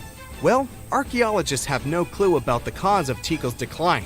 Until today, this question remains unanswered. Was it a drought? Disease? Maybe we'll never know. Are you in the mood for some Mayan ruins? Chichen Itza is an archaeological site with the best preserved pyramids on Earth. Located in Mexico's Yucatan state, this Mayan city is well over 1,500 years old. At its peak, it was home to 35,000 people. The site covers 1.9 square miles and has many ruins spread throughout it. The highlight is El Castilla, a tremendous step temple, rising 80 feet above the ground. Its most peculiar feature is that it has 91 steps on each of its 4 sides, including the upper platform, which makes for 365 steps, the same as the number of days in the solar year. Phew, what an intense trip. Time to head home now and soak it all in. See you next time. Back in December 2012, a lot of people were freaking out over the idea that the world might end in some catastrophic event. And it was all thanks to the famous Maya calendar. This ancient way of tracking time had been the subject of endless speculation. But one of its biggest mysteries was definitely an 819-day count found in some versions of the calendar. No one could explain why it was there or how it worked, until recently, when a group of researchers from Cambridge might have finally cracked the code. First things first, how does the Maya calendar work? So the system the Maya civilization used to track days was based on something we now call the calendar round. Think of it like 3 interlocking gears. These are 3 cycles working together. The first is a 365-day solar year, known as Hab. The second is a cycle of 20 names. And the third is a cycle of 13 numbers, which forms a 260-day sacred calendar, called Solkeen. Just like we'd say something like December 25th, 2025, they named their days based on how these 3 cycles lined up. For example, here we have the day 3 Manik and the 14th of the month Hop. It takes 52 years for the 3 cycles to align in the same way again. After that, the days start repeating. But this is where things start to get more complicated and mysterious. On some Mayan monuments, we have also found enigmatic inscriptions pointing to the existence of another cycle, the 819-day count. There are about 20 examples of these inscriptions, mostly found in places like Palenque and Yaxchilan in Mexico. So it didn't seem random at all, and this calendar must have been hiding a big secret. Early research showed that the 819-day cycle was represented by one of 4 colors and the cardinal directions associated with them. Black was tied to the west, red to the east, white to the north, and yellow to the south. Researchers also discovered that this period of time could be broken down into 3 smaller cycles. One of 9 days, one of 7 days, and one of 13 days. Multiply them together, and you'd get 819 days. Pretty cool, but why did they do that? This color scheme and the 3 cycles seemed like a basic level of interpretation, and experts were pretty sure its real purpose was still hidden from us. Another thing researchers noticed is that this strange count of days was mostly shown using a Y glyph, followed by a number. But in some cases, they also added a glyph representing Kawil. This was a powerful Maya deity, often associated with creation and lightning. He was usually symbolized by a torch coming out of his forehead, representing the spark of life. But in the 90s, a study suggested that when Kawil's inscription showed smoke and fire coming from his forehead, it could actually represent the planets Jupiter or Saturn, or maybe even both. Wait, that means that the 819 days count could be linked to both planets in some way. From there, research focused on figuring out what that link might be.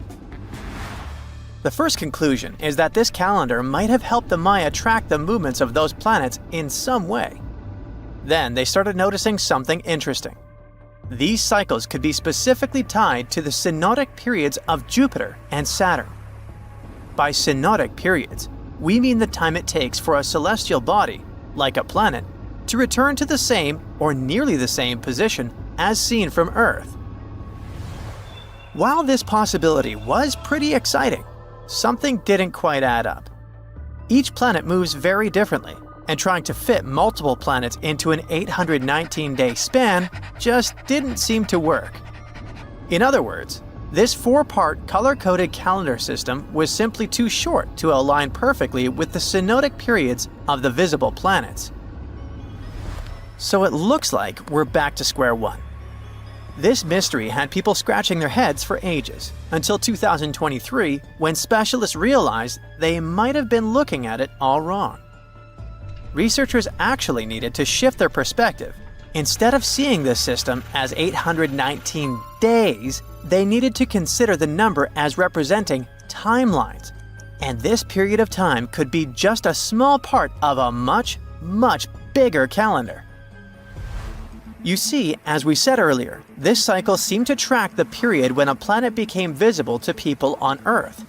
To prove that these 819 cycles were timelines, not actual days, researchers needed a planet that could serve as a starting point to back up their theory. In this case, it was Mercury. And there's a pretty simple reason for that. Mercury's synodic period is 117 days, which fits perfectly into the calendar count. I mean, if you take 1819 and divide by 117, you get the number 7. So, Mercury is the only visible planet whose synodic cycle fits neatly into this period as whole numbers. Perfect.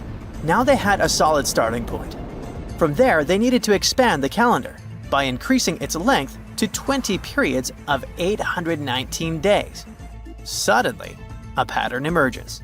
And just like that, all the synodic cycles of the planets fit perfectly into the system.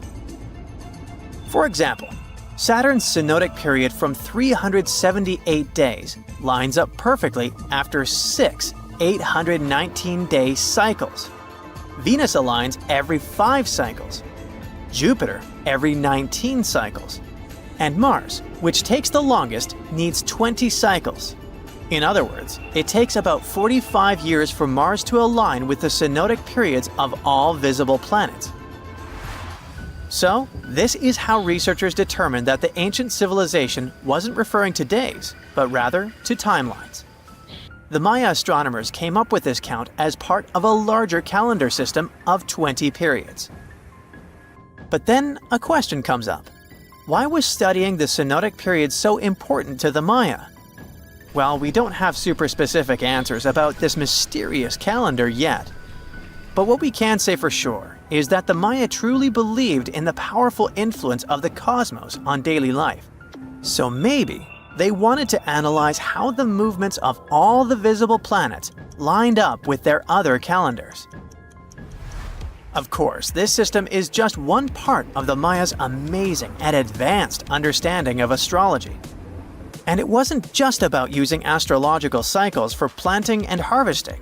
They also had crazy specific knowledge, like how to predict solar eclipses. Archaeologists believe the Maya connection to the stars is reflected in the ruins of their world. Take the famous pyramid in the ancient city of Chichen Itza, located in Mexico's Yucatan Peninsula. If you look closely at the base of its staircase, you will see a snake's head carved in stone. But here's the coolest part. During the spring and fall equinoxes, when day and night are exactly the same length, the sun casts sharp, triangular shadows on the staircase. It creates the illusion of a snake slithering down the steps. Another example of how they use their knowledge of astronomy in their temples is in Tikal, Guatemala. Built around year 1 of the Common Era, this pyramid is considered one of the Maya's earliest astronomical complexes.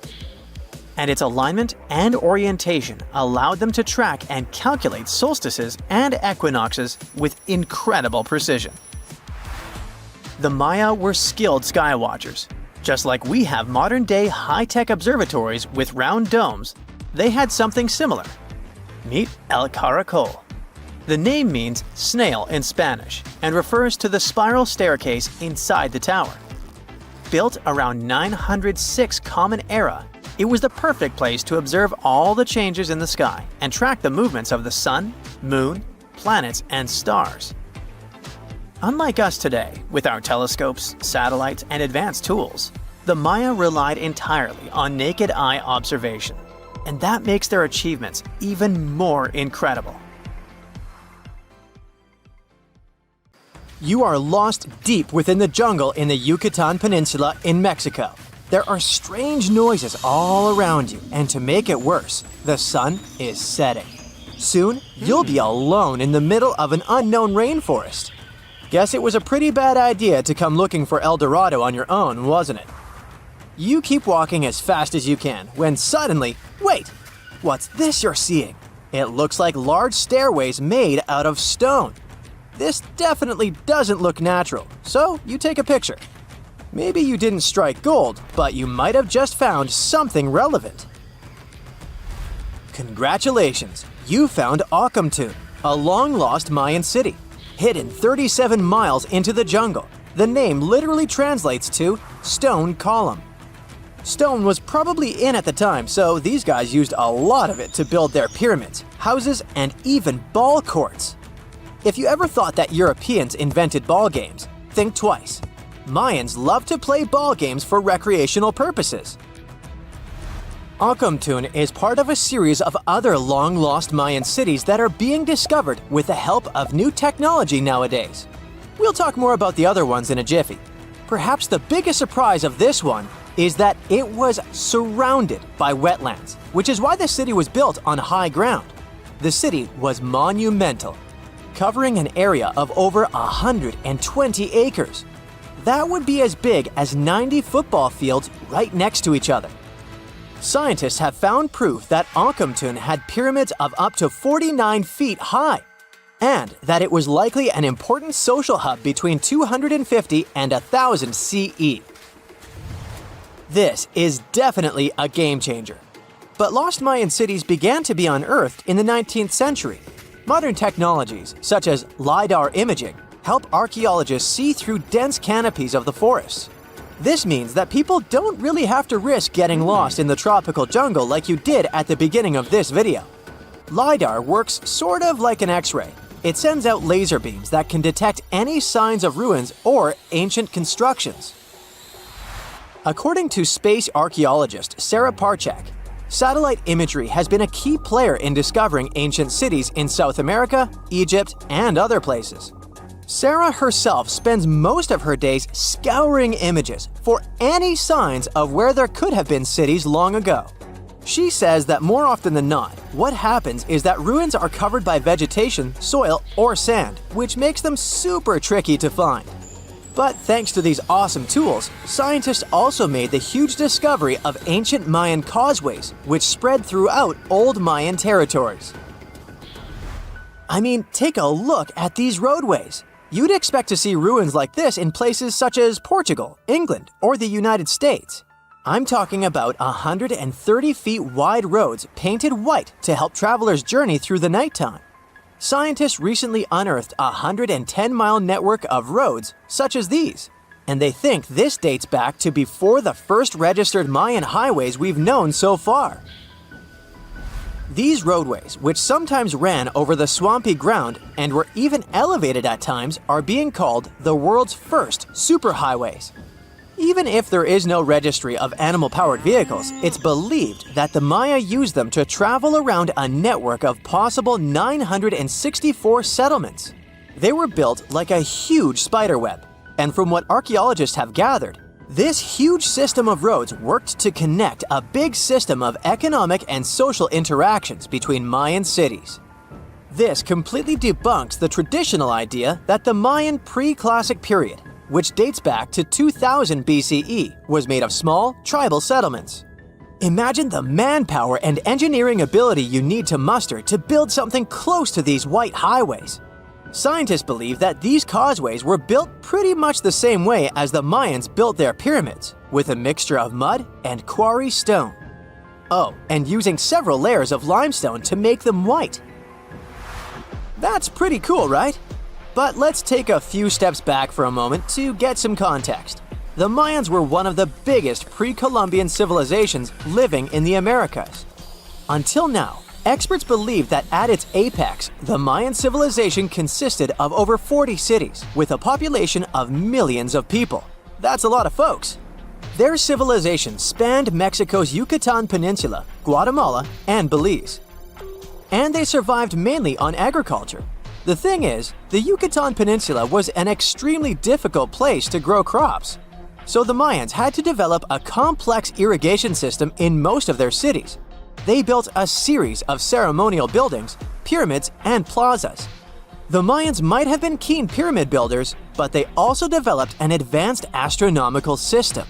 With whatever ancient technology they had, they were able to predict the exact location of planets such as Venus and Mars, as well as the exact dates of eclipses. If you've ever seen examples of ancient Mayan cities, this is Tikal. Located at the heart of the Guatemalan jungle, Tikal is believed to have been the capital of the ancient Mayan conquest state. At its height, it was comparable in importance to cities such as London or New York in today's world. It's composed of a series of complex monuments. The North Acropolis is one of Tikal's most ancient complexes of monuments, built solely by human hands around 350 BCE, It served as the resting place of kings and chiefs. Its monuments are up to 200 feet high.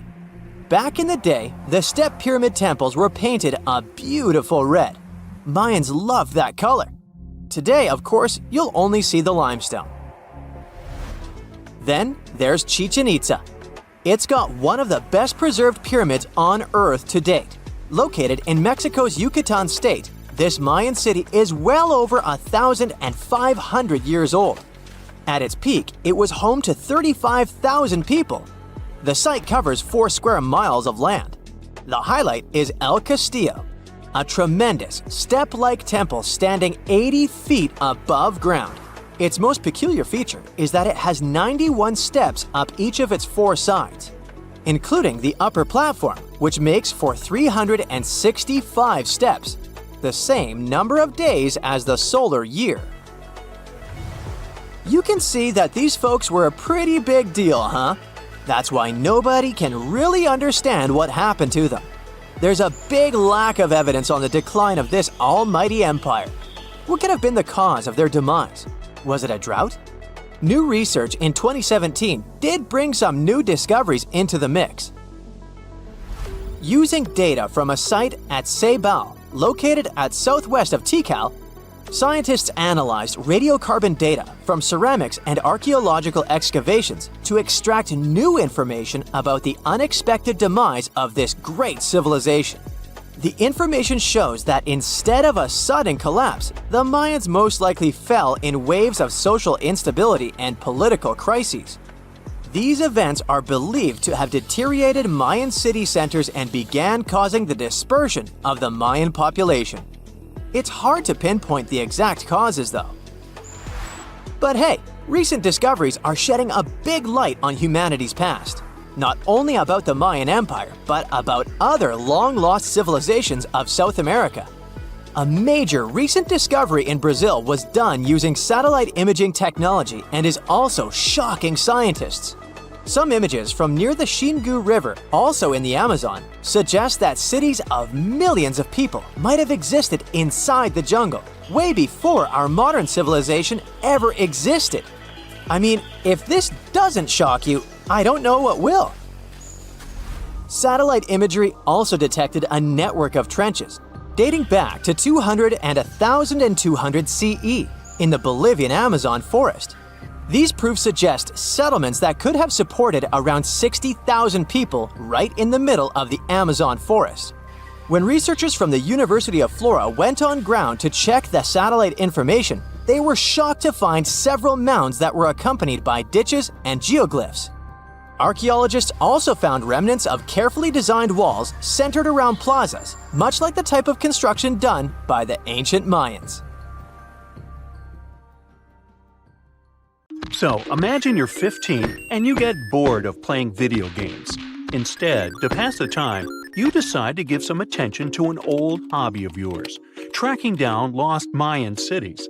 You've heard that some ancient civilizations are said to have built entire cities based on constellations, so you decide to check out whether that was true for the Mayans. You find a book containing all the constellations the Mayan civilization believed to exist. You open good old Google Maps and map every ancient Mayan city discovered to date. You start seeing that this information actually matches.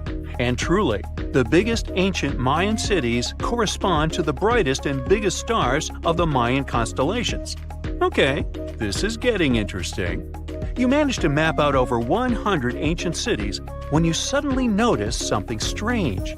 There's an area in the Yucatan Peninsula in Mexico where archaeologists have unearthed 2 Mayan cities. But on the constellation map, there are 3 stars. Could this mean there is a long-lost city waiting to be discovered nearby? You might think this sounds too daydreaming, but the story is actually true. The previous account happened to a Canadian teenager named William Gaddery.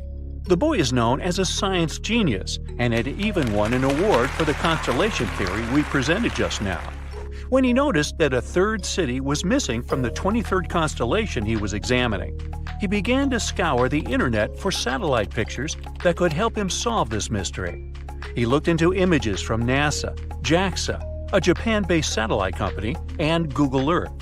These images were still insufficient to answer his questions, so he reached out to a friend inside the Canadian Space Agency. His friend provided him with state-of-the-art satellite imagery that gave him the answer he was looking for. According to the images, there is a large square area right on the border of Mexico and Belize, which looks like the remains of a city. William took the images to a remote sensing expert known as Dr. Armand Larocque from the University of New Brunswick. They studied the images thoroughly and concluded that the area could be housing 30 buildings and even a large pyramid.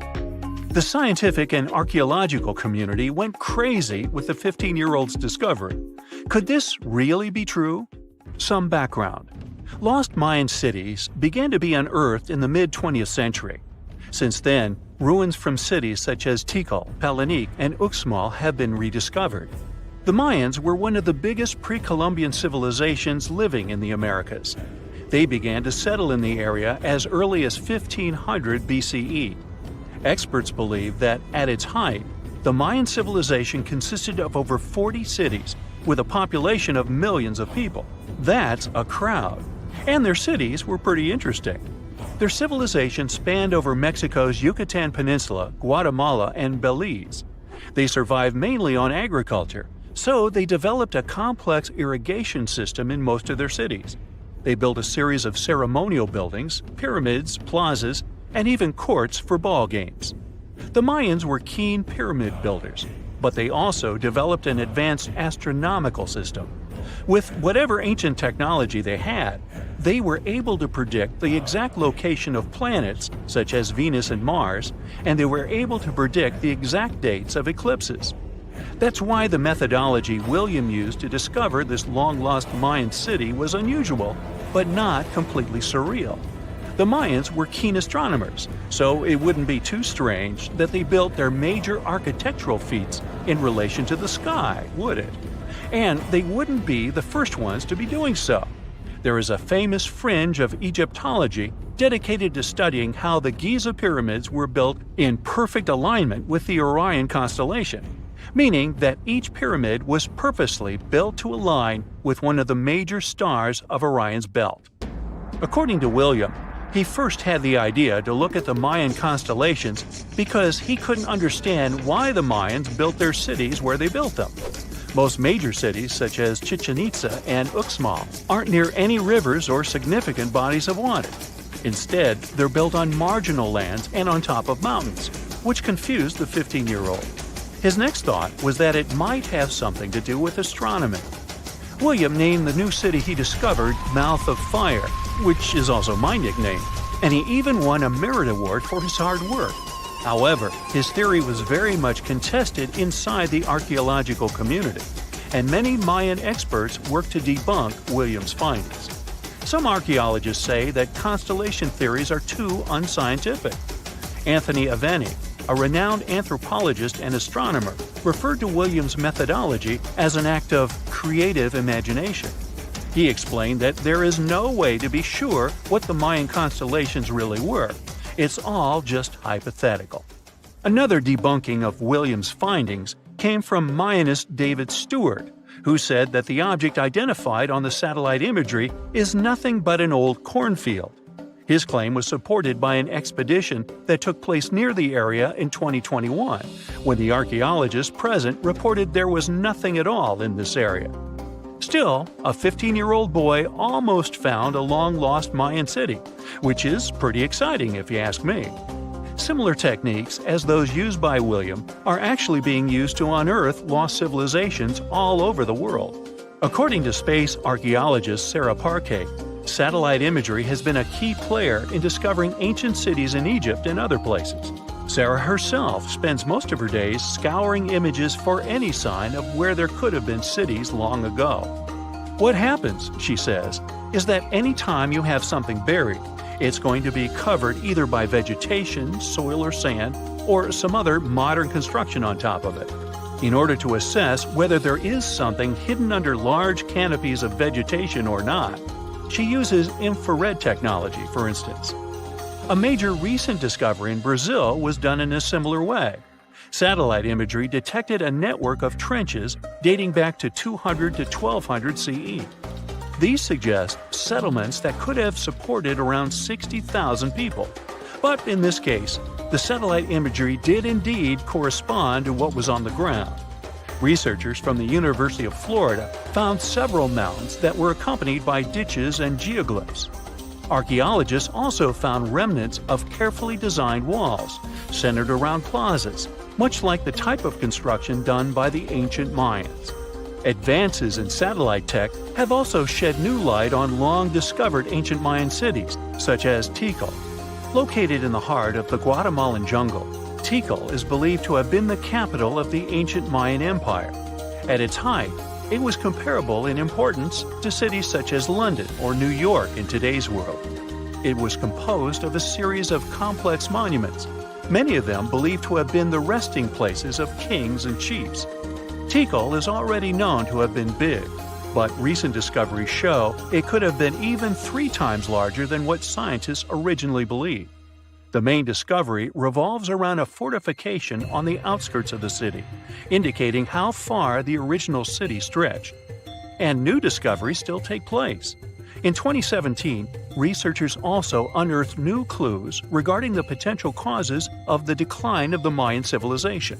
Using data from a site in Sewell, located 62 miles southwest of Tikal, scientists analyzed radiocarbon data from ceramics and archaeological excavations to extract new information about the sudden demise of this great civilization.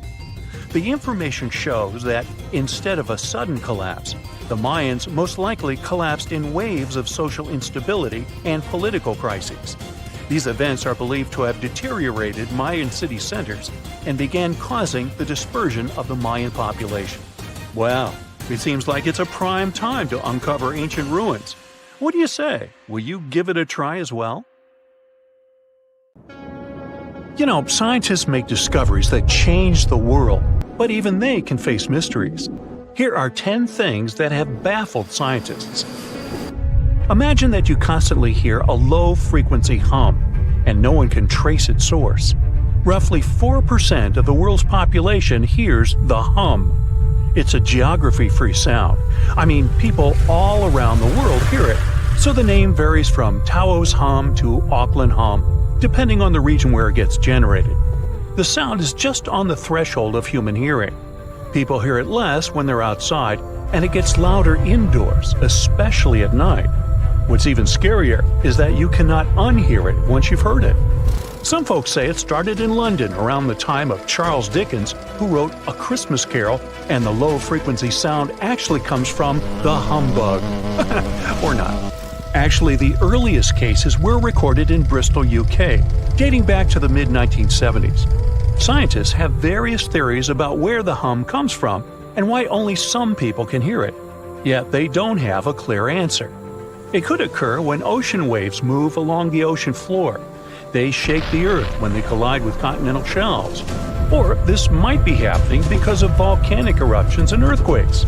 Oh, and how about ultra-low frequency radio signals used to communicate with submarines or even 5G? Upsweep is another type of unidentified sound. It was discovered in 1991 in the Pacific Ocean. The sound is high enough to be recorded throughout the ocean. Scientists theorize that the sound could be related to underwater volcanic activity. Interestingly, the volume of the sound has been diminishing compared to its volume when it was first discovered, yet it still can be detected. Plus, it's seasonal. It reaches its highest volume in spring and fall. Is it related to seasonal changes? No one really knows for sure. The next mysterious thing is a cone-shaped monument found in the Sea of Galilee in Israel. This monument was discovered accidentally by sonar scanning in 2003, but the findings were published only in 2013. The monument weighs 60,000 tons. It was once submerged by rising waters. Archaeologists say the monument is enigmatic because they can't figure out where it's from.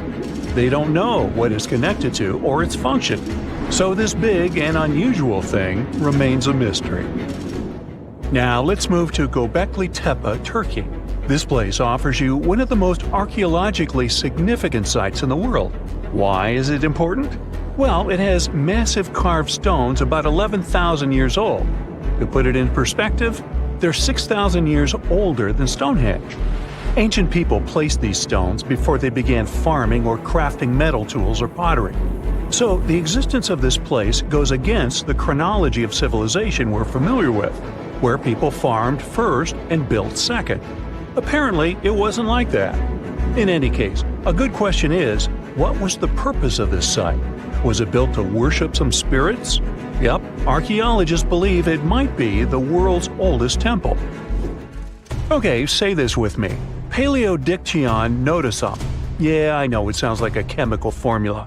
This is a living fossil found deep down on the ocean floor. A creature makes these hexagonal burrows, that for sure. Yet scientists can't identify the artists. Now, what do I mean by living fossil?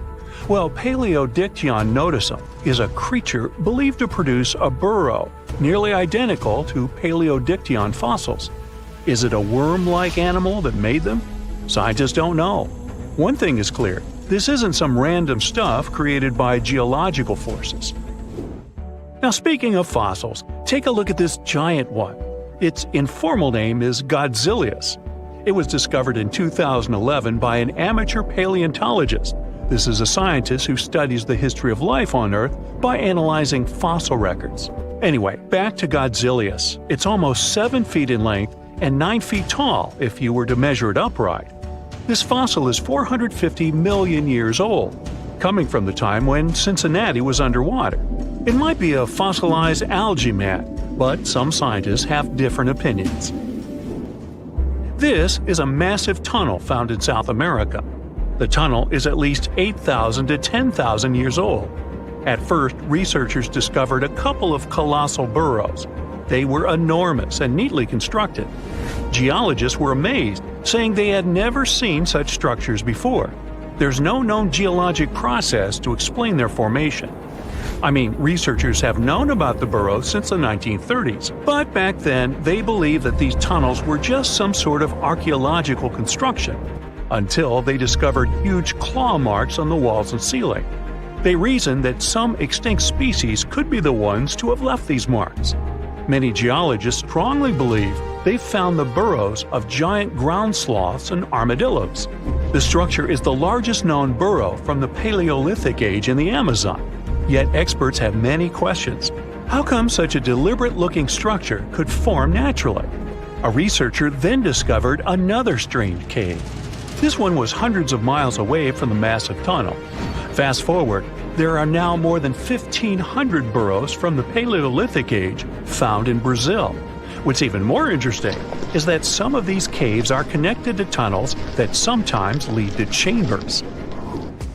I'll continue with a natural phenomenon. What if I told you that every year, especially in October, fireballs appear on the Mekong River in Thailand? According to legends, Naga fireballs are a call for Buddha to return to Earth, and river serpents are the ones making these calls. Well, that's a myth, but what does science say about it? Is it related to a flammable gas?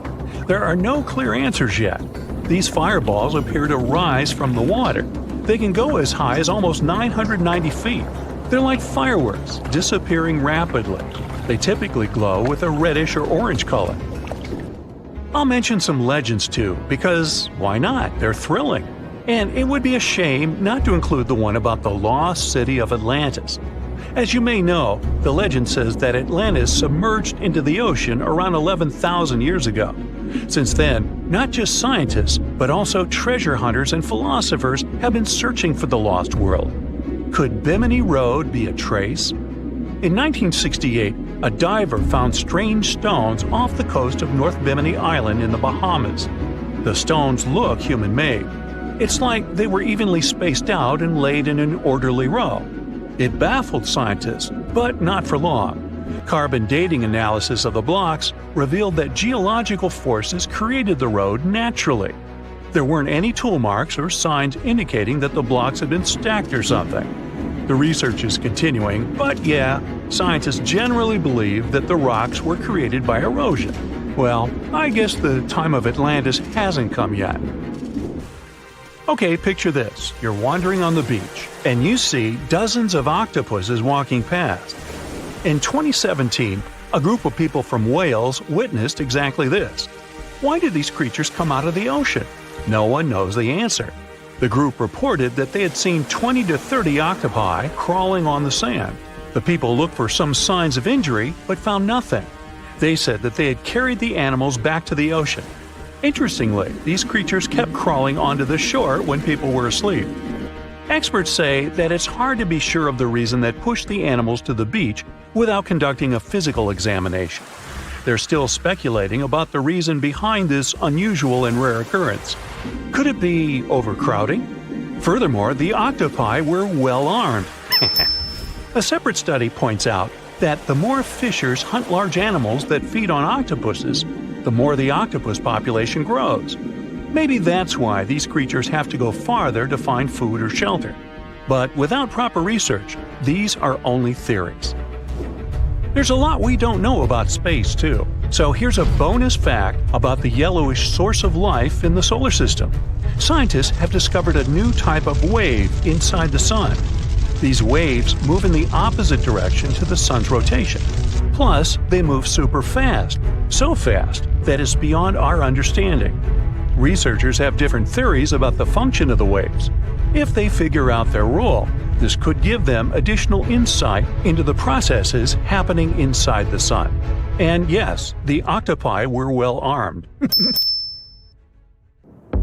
It used to be one of the most prosperous ancient cities. It had features that were unthinkable for other locations during the Bronze Age, like water systems and intricate architecture. Yet somehow, it didn't become famous. What's even more mysterious is that at some point, it became abandoned. Mohenjo-Daro was a thriving city during the Indus Valley Civilization in the Bronze Age. It had a population of at least 40,000 people. It was close to Mesopotamia and Egypt in terms of social, cultural, and economic features. Despite this, it's lesser known than the more famous cities in these regions, like Babylon or Memphis. It was eventually abandoned by 1700 BCE, and the reason for its abandonment and the fate of its inhabitants remains unknown to this day. In 1911, archaeologists discovered the ancient city of Mohenjo-Daro after hearing reports of some unusual buildings in the area. However, local Indian authorities dismissed them as not having any historical significance, and the site remained untouched for several more years. It wasn't until 1922 that a local specialist believed he had found a buried local monument at the site. This led to large-scale excavations and the eventual naming of Mohenjo-Daro as a UNESCO World Heritage Site in 1980. The remains uncovered showed us that Mohenjo-Daro was an incredibly modern city for that time. It is considered the best preserved ruin of the Indus Valley. One of Mohenjo-Daro's most impressive features was its advanced sanitation system. Unlike in Egypt and Mesopotamia, where such appliances were only for the rich, Mohenjo-Daro had hidden toilets and covered drains throughout the city. Excavations have uncovered over 700 wells, as well as private baths and a large communal bath. Remarkably, even private homes had toilets, and waste was efficiently disposed of through a city-wide sewage system. The people of Mohenjo-Daro were highly aware of their surroundings. As the city was located near the Indus River, they built a strong defense against floods by using clever drainage systems. Over the centuries, they produced beautifully crafted pottery, jewelry, figurines, and other items that were traded as far as Mesopotamia and present-day Oman. Archaeologists have observed the use of standardized building materials in this ancient city, even though they didn't have the necessary machines back in the day. Interestingly, all the bricks were nearly the same. This shows great attention to detail in the city's design, as using consistent bricks creates an elegant look in the spaces within the city. People living in this area used the Indus Valley script to communicate with each other. This mysterious alphabet might be the key to unlocking more secrets from Mohenjo-Daro. It was a language that used symbols instead of letters and had over 400 signs. Problem is, we're still trying to figure it out. The mystery of what caused the end of the Indus civilization and Mohenjo-Daro remains unsolved. Some archaeologists suggest that the Indus River might have changed its direction. This could have led to problems in cultivating food if there was suddenly too much water in the city. However, there is no evidence that flooding destroyed the area, or that it was completely abandoned at once. A change in the river's course couldn't have been enough for the entire Indus civilization to disappear. Mohenjo-Daro isn't the only lost town from Eastern civilizations. Ross Island, for instance, was once known as the Paris of the East due to its stunning architecture and gardens. However, the island is now a shadow of its former self, with the buildings being largely overtaken by tree roots and vines. Located 1.8 miles off the coast of Port Blair, India, the small territory was initially used as a jail, but later became a luxurious resort for its administrators.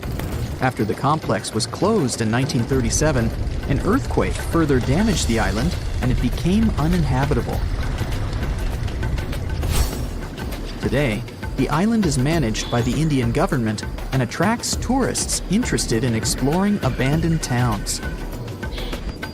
Another lost city tells the story of why Kolmanskop, a ghost town located in Namibia, is still home to remnants of German architecture. Once a luxury destination in the early 1900s, it was settled by German workers looking for diamonds. The city boasted amenities such as a ballroom, a hospital, and even a bowling alley. However, its popularity began to wane in the late 1910s when another diamond-rich location was discovered nearby. Most of the inhabitants left in search of better fortunes, leaving the buildings behind. The hot climate and low humidity have preserved the structures over time, and tourists can now visit this desert ghost town from the nearby town of Lüderitz. Hashima Island is a reminder of how nature reclaims its land when humans leave. It was famously featured in a James Bond movie due to its eerie atmosphere. The island was initially opened in 1881 for undersea coal mining, and the population of the island grew to a peak of 5,000 people in 1959. Unfortunately, the mines closed in the 1970s, and people began to slowly leave the island, resulting in complete abandonment in a period of 3 months. Now, the island is a popular tourist destination as visitors explore deserted homes, swimming pools, stores, and factories.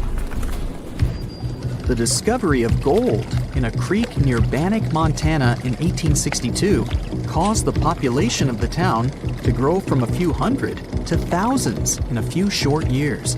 Unfortunately, this rapid expansion was followed by a sharp decline because more gold had been found in other areas nearby.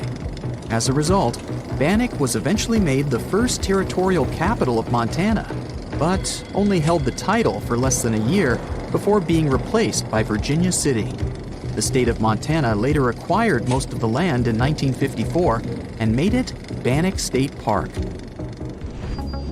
The ancient city of Petra, located in Jordan, was fascinating because it was half built, half carved into the rock and surrounded by mountains. It's a popular tourist destination these days, but at one point it was abandoned too. Many things led to its decline, like bad government and changes in how people traded. Natural disasters didn't help either. This city saw a lot of earthquakes ruining its constructions and damaging its water systems. Since people had no place to live, no water, and nothing to sell to make money, they eventually moved on to better locations. The city remained hidden for almost 500 years until it was rediscovered in the 1800s. Most of the tourists going to Santorini have no idea that the island is home to the remains of one of the largest volcanic eruptions in human history, the Thera eruption. This catastrophic event took place some 3,600 years ago. Akrotiri, one of the towns on the island at the time, was buried under the eruption. Unlike Pompeii, however, no traces of people and civilization were found, suggesting that people had enough time to flee the volcano before it blew up. Henry Ford, the renowned American industrialist, created the Ford Motor Company in 1903. In 1927, he began working on a grand project, Fordlandia. His goal was to construct a massive rubber plantation near the Tapajos River in Brazil to provide a steady supply of rubber for his car tires and hoses. His idea was to make the town a paradise, with swimming pools, golf courses, bungalows, and even weekly square dancing sessions. Unfortunately, the trees in the plantation soon became infected with leaf fungus, making the project a failure. Ford invested a whopping $20 million in this endeavor, yet it was unable to produce the necessary rubber. So Ford sold the land to the Brazilian government in 1945. The buildings that were built are still there, although they have been taken over by nature and are visited by tourists. Sky City is a residential area located in the Asian Hangzhou suburbs. It was built in 2007 and was intended to be a replica of Paris. The city even has its own Eiffel Tower, as well as copies of other iconic Parisian landmarks like the Opera Garnier and the Champs-Élysées. It also has luxurious villas and apartments, a man-made lake, gardens, and parks. Despite its grand plans, it's almost completely abandoned. Nobody wants to live here because it's really expensive. It is, however, a pretty nice location for locals to take pictures, in case they want to trick people into thinking that they just landed in the French capital. See this place on the map? Yeah, right there. It's estimated that around 100 people have vanished or lost their lives here. Why, you ask? Well, it seems they were all looking for this guy, Percy Fawcett. He was a British colonel, famous for his sharp blue eyes, perfectly groomed beard, and signature hat. He looked like a character from Pride and Prejudice, but lived more like Indiana Jones. In fact, this character was inspired by Fawcett's story. But his disappearance in 1925 was more macabre than any movie plot. Colonel Fawcett was bold. Not the ask your neighbor's Wi-Fi password kind of bold. I'm talking full-on, I don't care that much about my life bold. He used to be a soldier in Sri Lanka and even did a secret spy gig in Morocco, but he needed more. So in 1906, Fawcett started exploring parts of Brazil and Bolivia where no one had dared to go before. His mission was to create secret, mind-blowing maps. Okay, that doesn't sound too risky, but trust me, it was. If you want to explore the world nowadays, you just open Google Earth and, well, that's it. No danger, no adrenaline, just maybe one or two creepy street view photos. Ew. But we're talking about the beginning of the 20th century, when satellites and this weird Google car didn't exist. Back then, if you wanted to fill in the world map, you actually had to explore the land on foot. So that's how Colonel Fawcett ended up in South America. And he became famous for his expeditions to map out the wild Amazon. He was the first guy to record the locations of waterfalls in that region, for example. But then he got obsessed. Blame it on lack of sleep or whatever sketchy Amazon jungle juice he was sipping, but suddenly he was like, I'll bet there's an ancient advanced city hidden somewhere around here. Spoiler alert, there wasn't. But he was hooked on that idea. Hanging out with native Indians for so long convinced him that large groups could totally thrive in the middle of a massive rainforest. And of course, Fawcett loved a good old adventure story, especially the ones from the 16th and 17th centuries, written by European explorers. In those stories, adventurers claimed they had found huge settlements and fine roadways deep in the heart of Latin America. But Fawcett's all-time favorite story came from a manuscript written in 1753. Back then, adventurers were hunting for precious metals in Brazil when they stumbled upon a ruined city with monumental buildings, roads, and plazas. Oh, and every corner had a Roman-style spire. Naturally, the colonel was all in to find it. Too bad no one told him this manuscript is mostly considered a forgery. Yep, this story is as real as Snow White's. But then, things got weird. The settlement described in that manuscript was supposedly located in the northeast side of Brazil. But now, he's saying there's an advanced civilization in Mato Grosso, which is in a different part of the country. So he decided to name this new place the City of Z. Back in the 1920s, the colonel launched 2 separate expeditions to find it, but both trips failed, as he faced terrible weather, fever, and of course, exhaustion. Now, tell me in the comments, what do you think Fawcett did after 2 failed expeditions? Option A, he quit. Option B, he called his mom. Option C, he tried again because he didn't get the memo that the universe is clearly saying stop. Well, of course, option C is the right answer. This is relentless Fawcett we're talking about. So, 3 years later, the colonel finally gathered enough cash to launch yet another expedition in search of the City of Z. All he needed was a crew of people crazy enough to join him. Famous and experienced explorers were begging to come along. But nope, Fawcett decided to take his son and his best buddy instead. In January 1925, this brave trio set off on their journey. They packed mosquito nets, canned food, and made a promise, we shall return. Another spoiler alert, they didn't. Uh-oh. The journey kicked off in New Jersey, and then they sailed all the way to Rio de Janeiro, Brazil. There, they stopped to grab some pack animals, like horses, and hired a couple of local guides. Now they were ready to head to the city of Cuiabá. Now keep in mind the distances in Brazil are crazy huge. So this little journey was like traveling from Miami to Chicago on foot. 3 months later, they finally ventured into the jungle for the first time. And that's when the fun really began. The crew faced piranha-infested rivers, an endless maze of thick trees, and the worst part, bugs. The constant annoying zzz of a gazillion mosquitoes wouldn't let them sleep, and Fawcett's best friend's foot got huge from tick bites. But the colonel didn't have time to babysit his friend's princess foot. Oh no, he was too obsessed to take a break. In fact, at some point, he was so far ahead of his companions that he had to camp alone for a night. On May 29th, Fawcett finally came to his senses. There was no City of Z. But did he let that stop him? Not really. He unpacked their gear and sent the local guides back to Cuiabá. But before saying a final goodbye, he asked them to deliver a letter to his wife, saying something like, "Don't worry, hon, our son is well and getting stronger every day." Sure he was. Anyway, after this dramatic farewell, the trio set off into the bush alone. The darkness swallowed the thick forest, and then they were never seen again. Okay, that was intense, so let's fast forward. 2 years later, the newspapers were still speculating whether the trio could still be alive, and Fawcett became a legend, like Bigfoot, but less hairy. One guy said that the colonel had become one of the locals and was living his happily ever after in the jungle. Another guy said he was held prisoner by the Indians, but no one could confirm any of these sightings. It wasn't until 1928 that the British authorities finally thought better late than never and decided to look for Fawcett and his crew.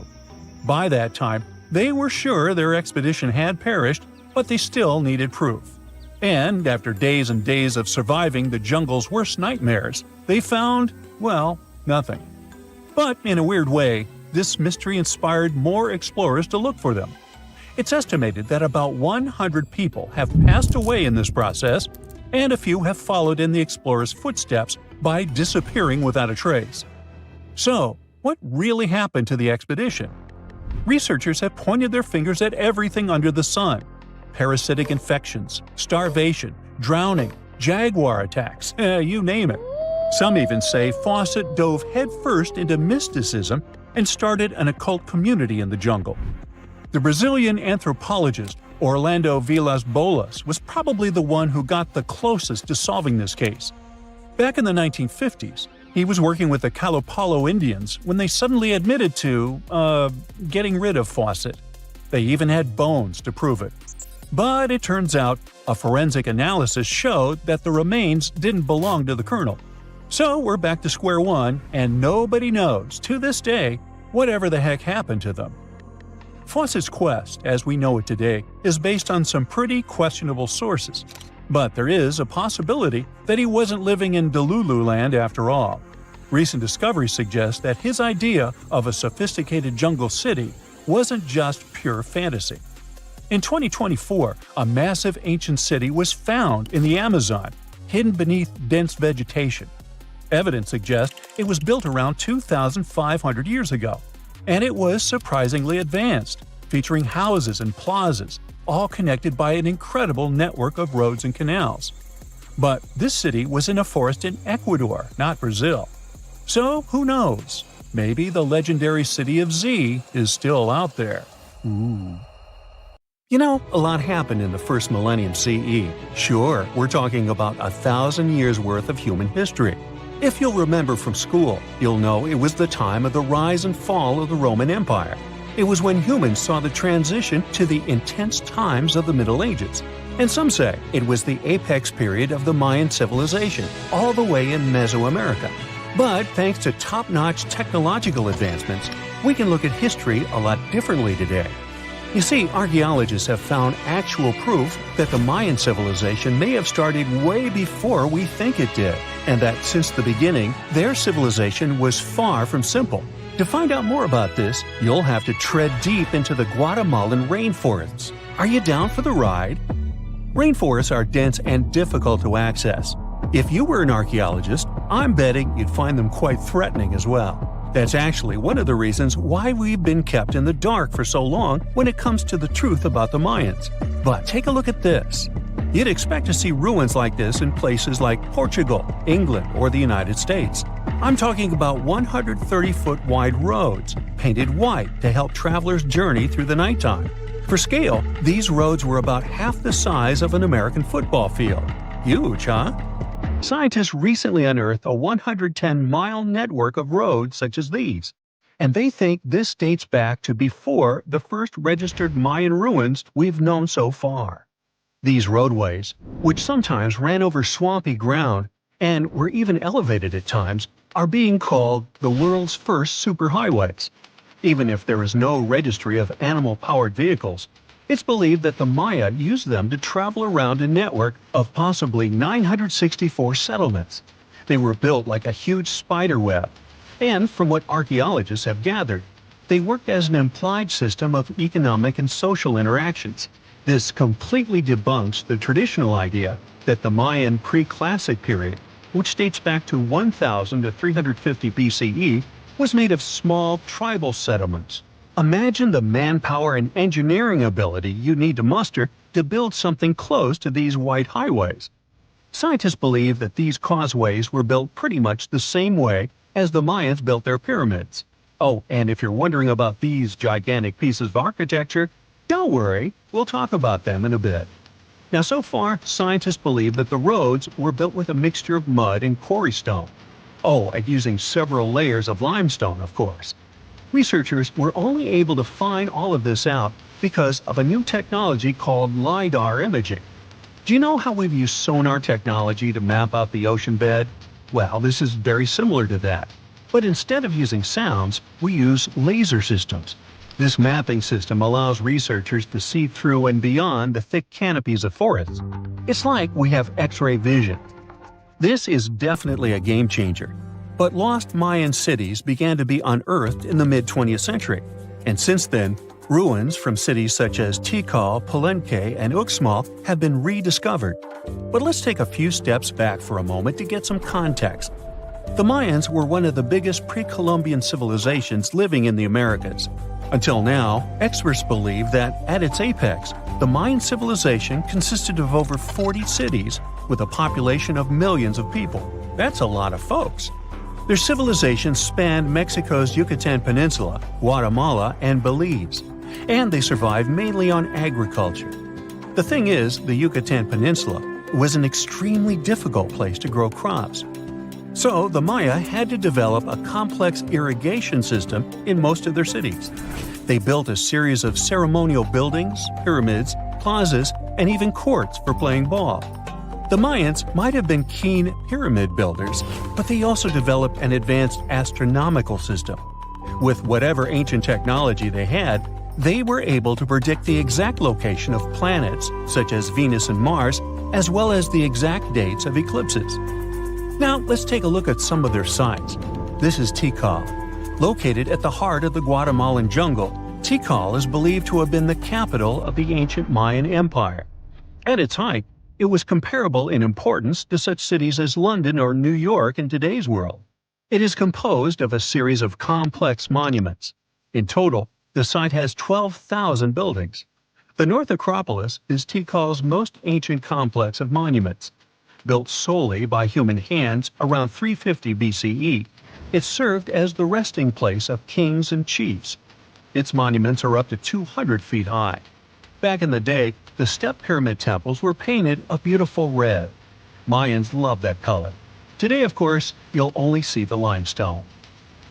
We've said that the Mayans spread out through different countries, so it shouldn't come as a surprise that Chichen Itza is a 10-hour drive from Tikal today. There's no feud between the two, they were just different city centers, like New York and LA. It's got one of the best preserved pyramids on Earth to date. Located in Mexico's Yucatan state, this Mayan city is well over 1,500 years old. At its peak, it was home to 35,000 people. The site covers 4 square miles of land. The highlight is El Castilla, a tremendous step-like temple standing 80 feet above ground. Its most peculiar feature is that it has 91 steps up each of its 4 sides, including the upper platform, which makes for 365 steps, the same number of days as the solar year. Makes you go, Behold, the lost city of Palenque. Another important Maya city is believed to have hosted over 6,000 people at its peak. Archaeologists have made some unusual discoveries on this site. The most eccentric of them all makes us think of Indiana Jones and the Tomb Raider.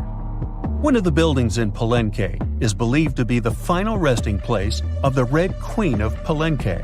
She was believed to be the grandmother of the last Mayan king. In her honor, a huge monument was built to keep her body after her passing. The discovery of the tomb itself was already thrilling. Archaeologists found an ancient monument when digging at the site back in 1994. The first they saw was a room with a hidden door. Once they opened the door, they discovered an 8-foot-long corridor. At the end of this corridor was the queen's chamber, and inside was the mummy of the queen herself. They found her to be accompanied by her pearls, jade shells, and expensive rocks. But as the team explored the remains, they saw something strange. The room was filled with a red-colored powder. Researchers knew that the color red was important to the Mayan people, but they didn't understand why the queen was buried with this unknown substance. They took a sample back with them for further analysis and discovered that the red powder was cinnabar, a very dangerous mineral. This powder, when inhaled, can cause severe health damage to a person. The team concluded that this could only be a trap for anyone trying to steal her riches. Talk about curses, huh? One thing that has always troubled researchers is the lack of evidence on the decline of this almighty empire. What could have been the cause of their demise? Was it a drought? Some disease? New research in 2017 did shed some light on this issue. Using data from a site called Ciabal, located southwest of Tikal, scientists analyzed radiocarbon data from ceramics and archaeological excavations to extract new information about the unexpected passing of this great civilization. The information shows that instead of a sudden collapse, the Mayans most likely fell in waves of social instability and political crises. These events are believed to have deteriorated Mayan city centers and began causing the dispersion of the Mayan population. So, what's your take on the end of this story? The Amazon River, the boat, and dense jungle on both sides. All is silent. Only the engine is revving, and you look around nervously under the earnest gaze of the Peruvian guide. Suddenly, the man smiles and points ahead. This is it. You've finally arrived at Iquitos. The city is hidden deep within the Amazon rainforest. On one side, Iquitos is surrounded by water, and on the other lies thick, impenetrable rainforest as far as the eye can see, making this city extremely difficult to reach. First, you had to fly to Peru's capital, Lima, a vibrant coastal city. From there, you traveled by bus through Peru's vast jagged mountains before being plunged into the heart of the Amazon rainforest. 3 days into this bus journey, you reached a small town where the road suddenly stopped. At over 140 square miles, Iquitos is the largest continental city in the world that cannot be reached by road. You're still over 200 miles away from Iquitos, so from here you take a boat ride along the hot, humid Amazon River before finally reaching the remote city 5 days after you left Lima. When you arrive in the city, you notice many of the houses are built on tall stilts. This is because, in the springtime, the river surrounding Iquitos swells up, submerging parts of the city in water. For this, Iquitos has been nicknamed the Venice of the Amazon. The stilted houses are tall enough to avoid the murky waters of the Amazon River. You hear loud buzzing coming from all around the city. It sounds like a gang of bikers have arrived. In reality, these are motocarrios. There are very few cars in Iquitos. Instead, they have motorcycles with small passenger cabins attached to them. There are around 45,000 of these things whizzing around Iquitos, making the city very noisy. Your trip to the most isolated places has just begun. So, you head to Norway and arrive in the capital city Oslo. Immediately, you hop on another plane. After a 3-hour flight, you land at the world's northernmost public airport, Longyearbyen. You step off the plane to see a small and colorful town enclosed by snow-topped mountains. There's no settlement further to the north than this. Longyearbyen translates to the Long Year Town, named after its American founder, coal miner John Longyear. You take a walk along the coast of the small town. The water is a beautiful crystal blue. You decide to dip your toe in to test it out. Ow! Bad idea. The average temperature of the water here is 32 degrees, making it ice cold. In the distance, you can make out a fuzzy white creature. It's a polar bear. In fact, it's a group of them. In Longyearbyen, polar bears famously outnumber humans. Around 3,000 of these animals populate the area compared to the human population of 2,300. Finally, the sun sets. You grab a blanket and sit back to take in the stunning view of the northern lights. Now, imagine you're walking in the scorching heat across Egypt's Great Sand Sea. You've been walking for miles, hours, days even, dreaming of water, greenery, and a place to rest, when suddenly you come across a small settlement with olive groves, palm trees, and even freshwater springs. This isn't a heat-induced mirage. It's the Siwa Oasis, an Egyptian city of 23,000 people and a miracle of nature. You travel here by flying to Egypt's capital, Cairo, and then embarking on a lengthy and desolate bus ride across the desert. When you finally spot some greenery amongst the sand, you have reached the Siwa Oasis. After refreshing yourself in the cool waters of the springs, you explore the city further and come across ancient ruins. This city has existed since 10,000 BCE, and many historical remnants can still be found there today. Amongst these ruins, you notice there are newer buildings. These are where the modern-day Siwi people live. You spend some time with the Siwi, a friendly and unique community of Egyptians. They tell you all about their city. The Siwa Oasis is located in the middle of the Sahara Desert, and due to its harsh climate, it's one of the most remote cities in the world. You notice how dry the air is and how scorching the sun feels. Reaching highs of 118 degrees Fahrenheit, this heat makes the Siwa Oasis a difficult place to live. It's time to travel to a more balanced climate. You head northeast and arrive in Russia's capital, Moscow. From there, you take a flight east again, traveling further and further across Russia until you're closer to Alaska than to Moscow. You've reached the city of Petropavlovsk, which translates to City of Peter and Paul. The first thing you see are giant mountains surrounding the city, cutting it off from the rest of the world. These mountains are in fact volcanoes. In this far eastern part of Russia, there are more than 300 volcanoes, including 29 active ones. These volcanoes stop any roads from reaching Petropavlovsk. The city depends on flights and boats to import supplies. You turn away from the volcanoes to stare out at the blue, shimmering ocean. The water looks nice, so you head down to the beach where a crowd of sea lions are sunbathing along the sand. Petropavlovsk is home to incredibly diverse wildlife. Just off the shore, you can see a whale fin poking out of the water. You explore the city's diverse landscape. You go to one of the city's ski resorts and spend the day on the slopes. Then you hike up a rocky path to the base of one of the city's many volcanoes. Finally, it's time to relax on a boat tour around the island to see the city's famous Three Brothers rock formation.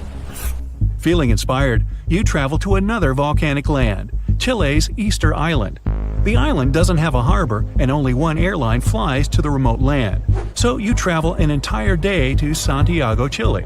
Then you climb aboard a small plane to fly to Easter Island. You walk among the high cliffs of the barren island and come across its famous monuments. These are giant, mysterious statues of human heads. They're called moai and were carved by the local people around 800 years ago. You inspect the earth beneath your feet. It looks and feels very dry. Easter Island consists of 3 ancient volcanoes. The volcanic soil makes it very difficult to grow crops or vegetation. Some of the city's trees were cleared hundreds of years ago to make way for the stone monuments, giving the island the empty look it has today. You embark on a boat ride 1,100 miles west from Easter Island. You reach a small green land floating in the Pacific Ocean. This is Pitcairn Island. You might recall that this place played a major role in the mutiny on the Bounty. You come down from the boat and begin your journey to reach Adamstown, the center of the island where its 43 inhabitants live. To reach Adamstown, you hike the Hill of Difficulty, a steep and rocky 200-foot climb to the top of the island. Now that you've finally made it here, you can explore the diverse and unique nature of the land. Pitcairn Island is home to the largest marine reserve in the world.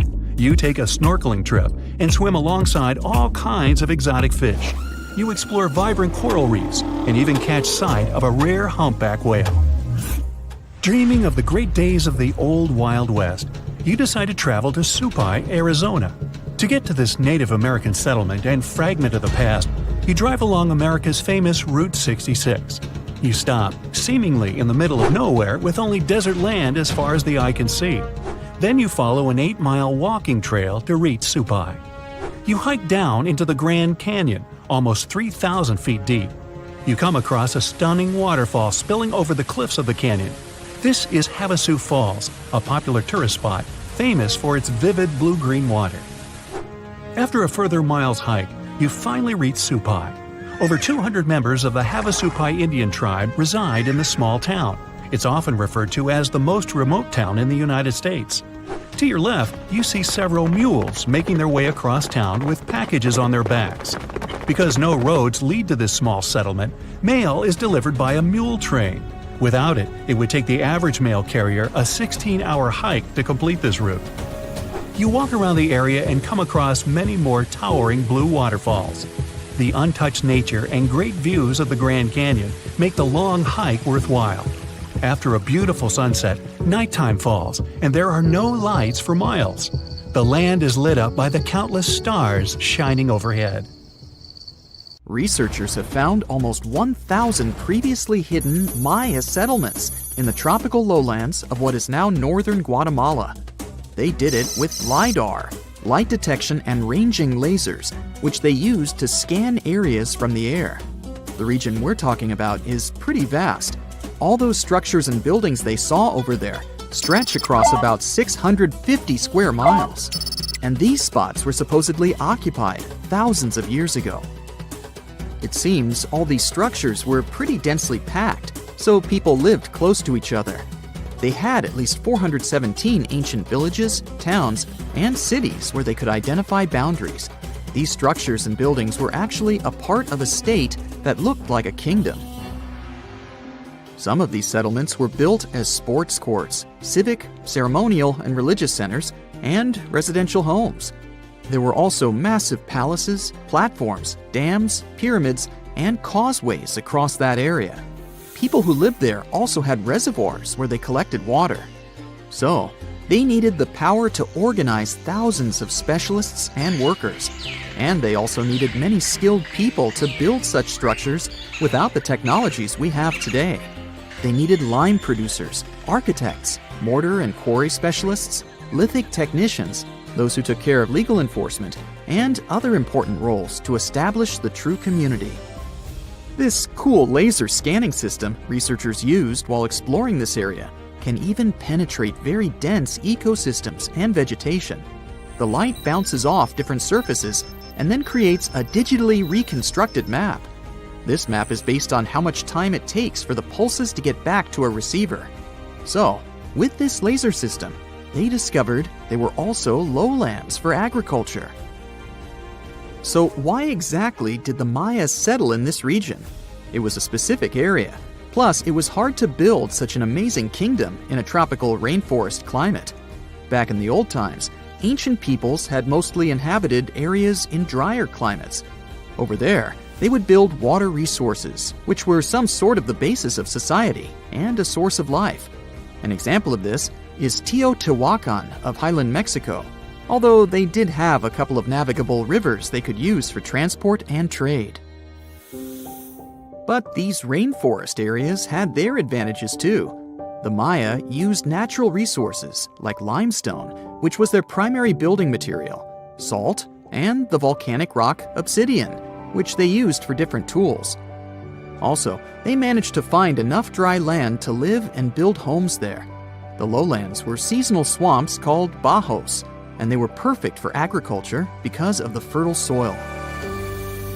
Generally, the Maya built settlements that could endure rainy periods too. They were ready for different circumstances, including flood and drought, which is something you could see in how they built houses.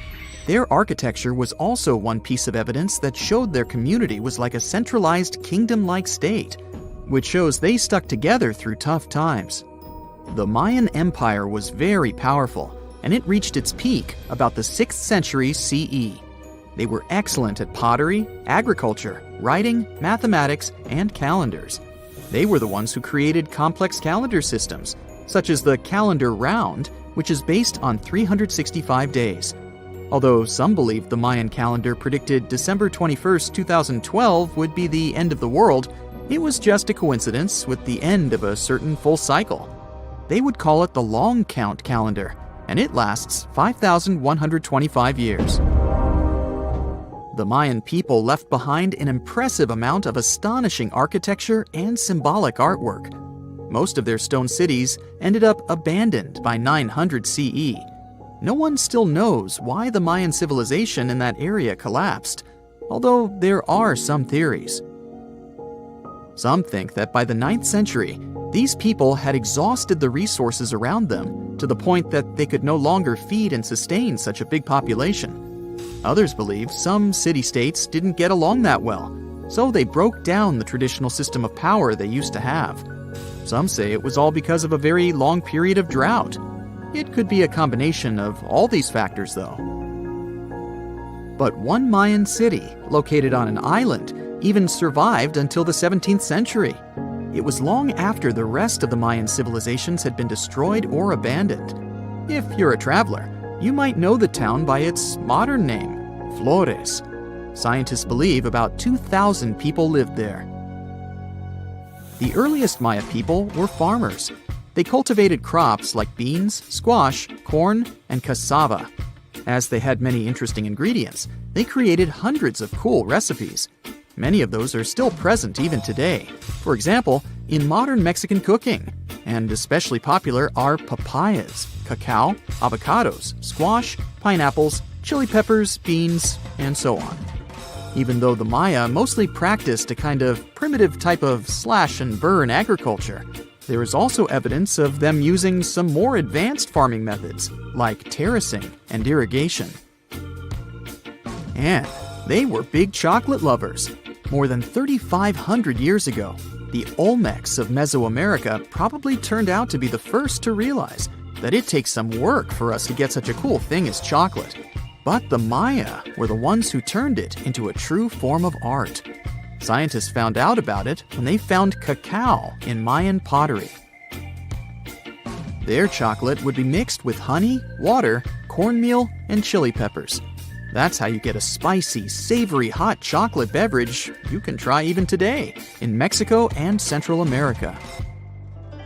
Also, they used written language in their books. Their paper was made from fig tree bark, and using strips of that paper, they created a large library of books. Books made of this material are called codices, and 4 of these can still be found today. Sadly, many books were lost over time because of the humid climate or some human factors. The classic Maya built a bunch of palaces and temples that had a stepped pyramid shape. They decorated them with inscriptions and reliefs, which have earned them the reputation of being incredible artists of Mesoamerica. For the Mayans, flat foreheads were the most desirable thing on someone's face. They were generally really into aesthetics, and having a flat forehead was one of the main things where you could meet their highest aesthetic standard. They also liked to glam up their looks with makeup and clothing. Also, the Mayans were master tattoo artists. Actually, they were one of the first civilizations that started doing such forms of body art. They had a rich culture and believed in many things, such as fairies. Many civilizations across the globe believed in these mythical creatures, which had different names everywhere. The Mayans called those creatures aluxes.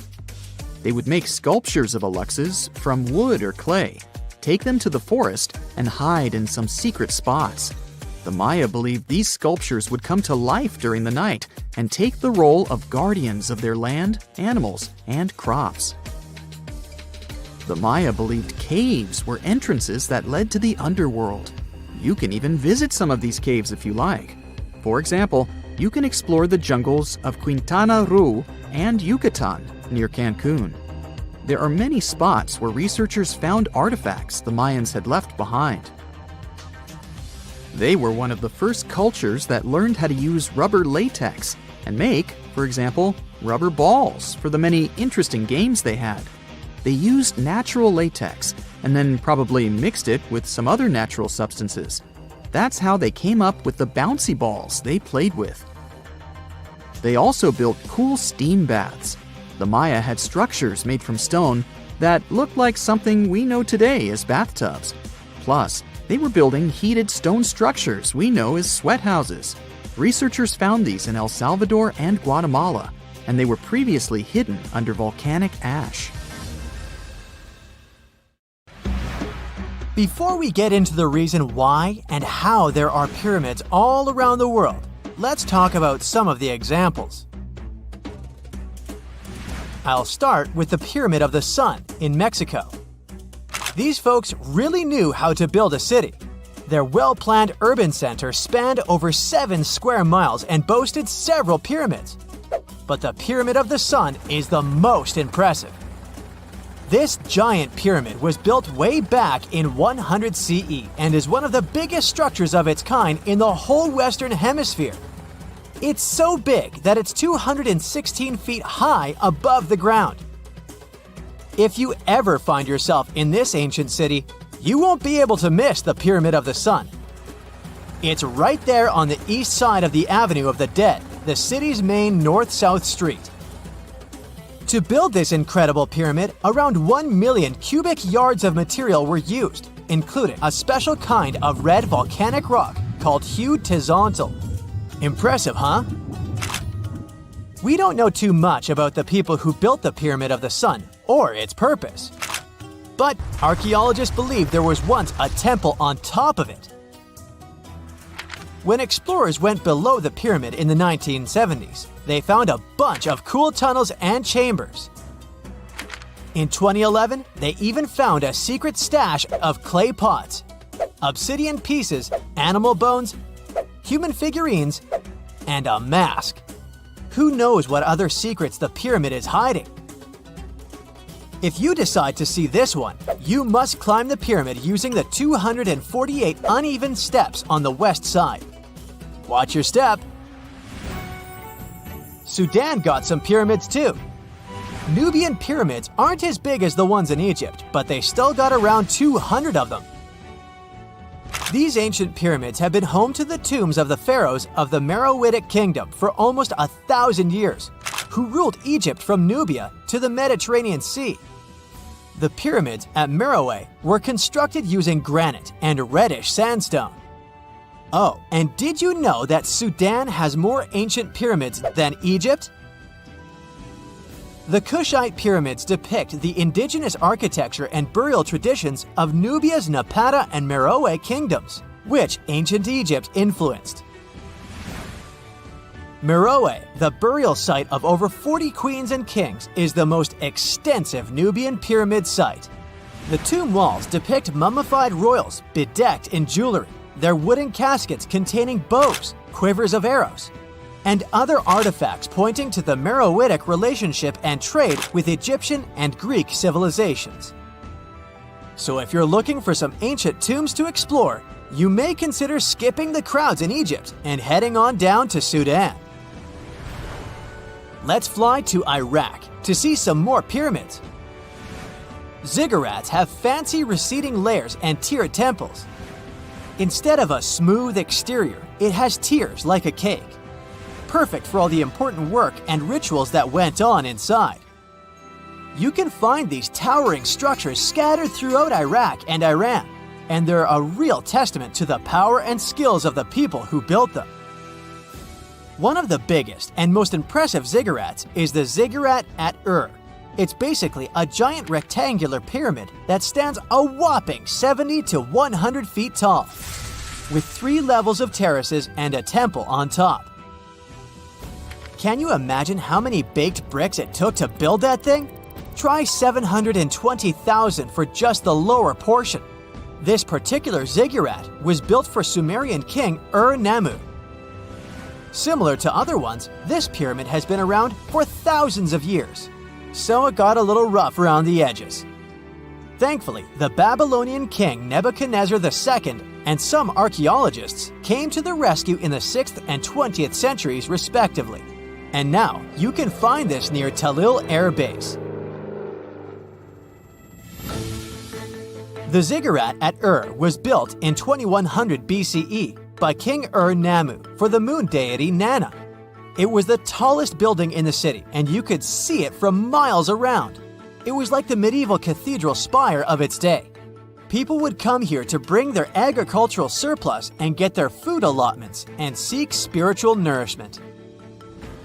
Sadly, the Nana temple at the top of the ziggurat didn't survive, but we do have some blue glazed bricks that may have been part of its decoration. The lower parts of the ziggurat are pretty amazing though. The architects even included holes in the temple's baked exterior to let the water evaporate from its core. Since we explored some of the pyramids on our planet, let's take a broader perspective. They can be found in many parts of the world. Egypt has over 100 pyramids, double that number in Sudan, and dozens of others are scattered in the Middle East and China. The Americas have the most pyramids in total, with more pyramids than the rest of the world combined. These pyramids are located in Mexico, Guatemala, Honduras, and El Salvador. Time to know more about the evolution of pyramids through history. The oldest pyramid is in Egypt. This pyramid was a step pyramid, which was created by placing one layer of stone on top of another. The pharaoh Sneferu is credited with creating the pyramid shape we recognize today. During his 45-year reign, he built 3 pyramids. His first 2 attempts failed, but he finally got it right with the Red Pyramid, which is considered the first true pyramid. It was Sneferu's son, Khufu, who built the Great Pyramid of Giza, which was the tallest human-made structure on Earth for almost 4,000 years. Latin American pyramids are similar to early Egyptian step pyramids, but they were built independently, with no knowledge of each other. The pyramids in Sudan were built around 700 BCE and are tall but much narrower than those in Egypt. How in the world did all these civilizations build these things without even texting each other? After all, the Aztecs, Mayans, and ancient Egyptians were about as different as possible. But despite their cultural differences, they all seem to agree on one thing. Pyramids were pretty cool. Step pyramids are all around the world because they were the most feasible and stable way to build large and tall structures without access to lighter building materials like wood and metal. The triangular form with a square base is the best way to build a sturdy structure, and having a cube structure would require more material for less height.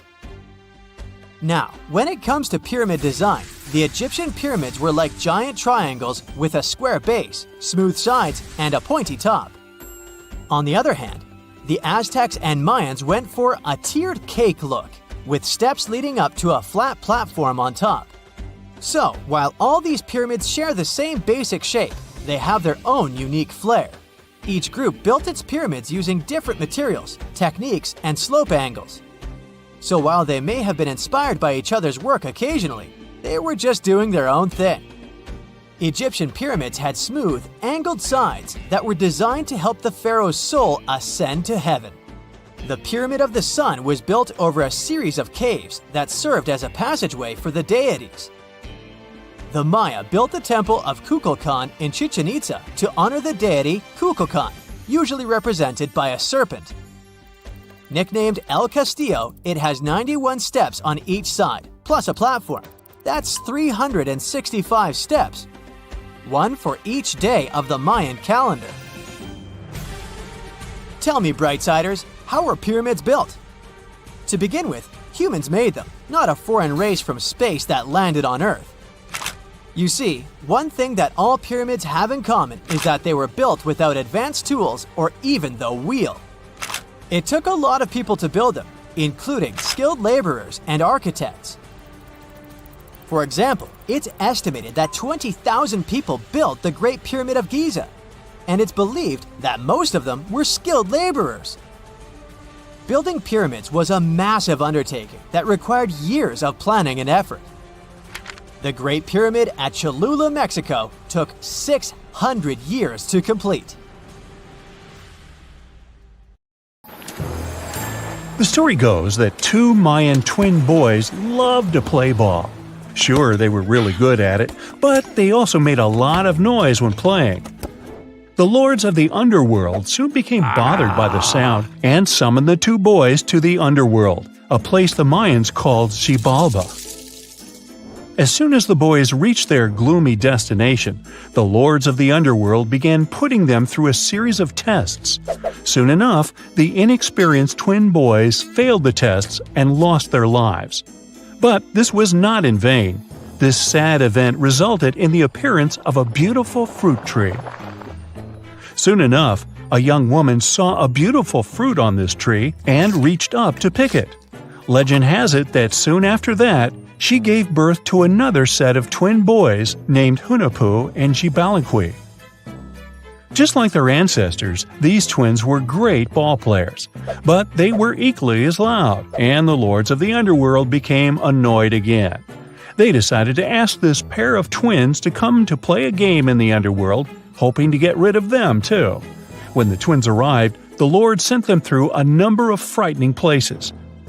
The first one was the House of Gloom, which was very dark. They then passed through the House of Knives, where they had to avoid getting injured. The twins then built a fire in the House of Cold, so that they didn't freeze, and ran through the House of Jaguars, where they tricked the animals into not eating them. Finally, they entered the House of Bats, where they seemed to have lost their luck. One of the bats managed to run off with Hunahpu's head. The lords then challenged the twins to play ball with them, but the boys were clearly at a disadvantage. Xibalba placed a turtle on Hunahpu's shoulders to make up for his lost head, and they began playing. As the lords became distracted by an animal near the court, Xibalba stole his brother's head and placed it back in its place. Much to the annoyance of the lords, the twins were now able to tie the game. Hunahpu and Xibalba continued to perform a series of tricks for the lords of the underworld. One of them involved Xibalba injuring Hunahpu and then bringing him back to life. The lords were so impressed by the twins' performance that they asked them to do the same trick on them. Of course, the twins agreed, but after performing their trick on some of the lords, they refused to revive them. Seeing what had happened, the lords of the underworld admitted defeat and begged for their lives, promising not to intervene in the lives of people ever again. Hunahpu and Xibalba were happy to have avenged their ancestors and gained the respect of the lords. Legend has it that the lords of heaven were so impressed by the twins that they took them to live in the sky by turning them into the moon and the sun. The Maya civilization was one of the most dominant indigenous societies in history, and their folklore and traditions are still discovered and studied today. They used to live in a territory called Mesoamerica. It was made up of modern-day Mexico and parts of Central America like Guatemala, Belize, Honduras, Yucatan Peninsula, and El Salvador. They lived from 1800 to 900 BCE and up to 900 to 1500 CE. Apart from their impressive legends, the Maya were very skilled inventors. They're known for their calendars, writing systems, farming methods, and sports. Their writing, for example, was found preserved on buildings and stone monuments, as well as in rare books and pottery. It's a system made out of more than 800 hieroglyphics in various combinations. Each of those signs was said to represent a syllable. Their writing system was deciphered by accident by Tatiana Proskorakov, an American woman who initially studied to be an architect. Since she didn't find a job in her field, she eventually became a Mayanist in her own right, despite not being academically trained. She was the first to notice that the Mayan upended frog glyph meant birth, and that their toothache glyph meant the date when the king ascended to the throne. It made it easier for scientists to pinpoint birthdays, as well as the names of the rulers of a specific Mayan dynasty. They also invented the concept of zero, which is seen as one of the greatest innovations in mathematics, physics, and human history altogether. Sure, even back then, people understood the idea of having nothing, but the concept of zero as a number is a relatively new invention. A fun fact about Mayans is that they really liked hats. The bigger your hat was, the more important you looked. Not only was it a sort of fashion statement, but it also made them look taller, which was a big deal for their aesthetic. The Mayans also came up with one of the most intricate and complex calendars in human history. It was the first to use zero as a placeholder. Their calendar ended on December 21st, 2012, which led some people to believe that it translated to the end of the world. Obviously, that was not the case. It just so happened that the date coincided with the end of a Mayan cycle of years. But you know, as advanced in science and astronomy as they were, they did make some mistakes. One of them was their belief that the world was flat. Their theory was that the four corners of the world were watched by the Brother Lords, who kept the sky from falling over their lands. Hats off for their menus, though, as they were well-known chocolate eaters. They turned eating chocolate into a form of art. The drink they made wasn't really like the hot chocolate we enjoy today, though. Their recipe included mixing cacao with water, honey, chili pepper, cornmeal, and other ingredients to make a foamy, spicy drink. The ritual of drinking cacao was a crucial part of their celebrations. We're not done discovering all the amazing parts of their architecture and civilization. It was only a few years ago that a Maya pyramid was found at Tonina, in the Mexican state of Chiapas. It was estimated to be more than 1,000 years old. The reason why it escaped archaeologists for so long was that it lay hidden under what was believed to be a natural hill. The ruins of two Mayan cities have been recently discovered in the Mexican state of Campeche. Why didn't we find them until now? Well, they were concealed by really thick vegetation, which made it difficult for archaeologists to reach them. The Mayans didn't just disappear. Their descendants are still around today, many of them choosing to live in their ancestral homelands. You can find them in Guatemala, for example, where the Maya people make up the majority of the population. Overall, the Maya ethnic group contains people that speak different Mayan languages, such as Yucatec, Quiche, Quechua, or Mopan.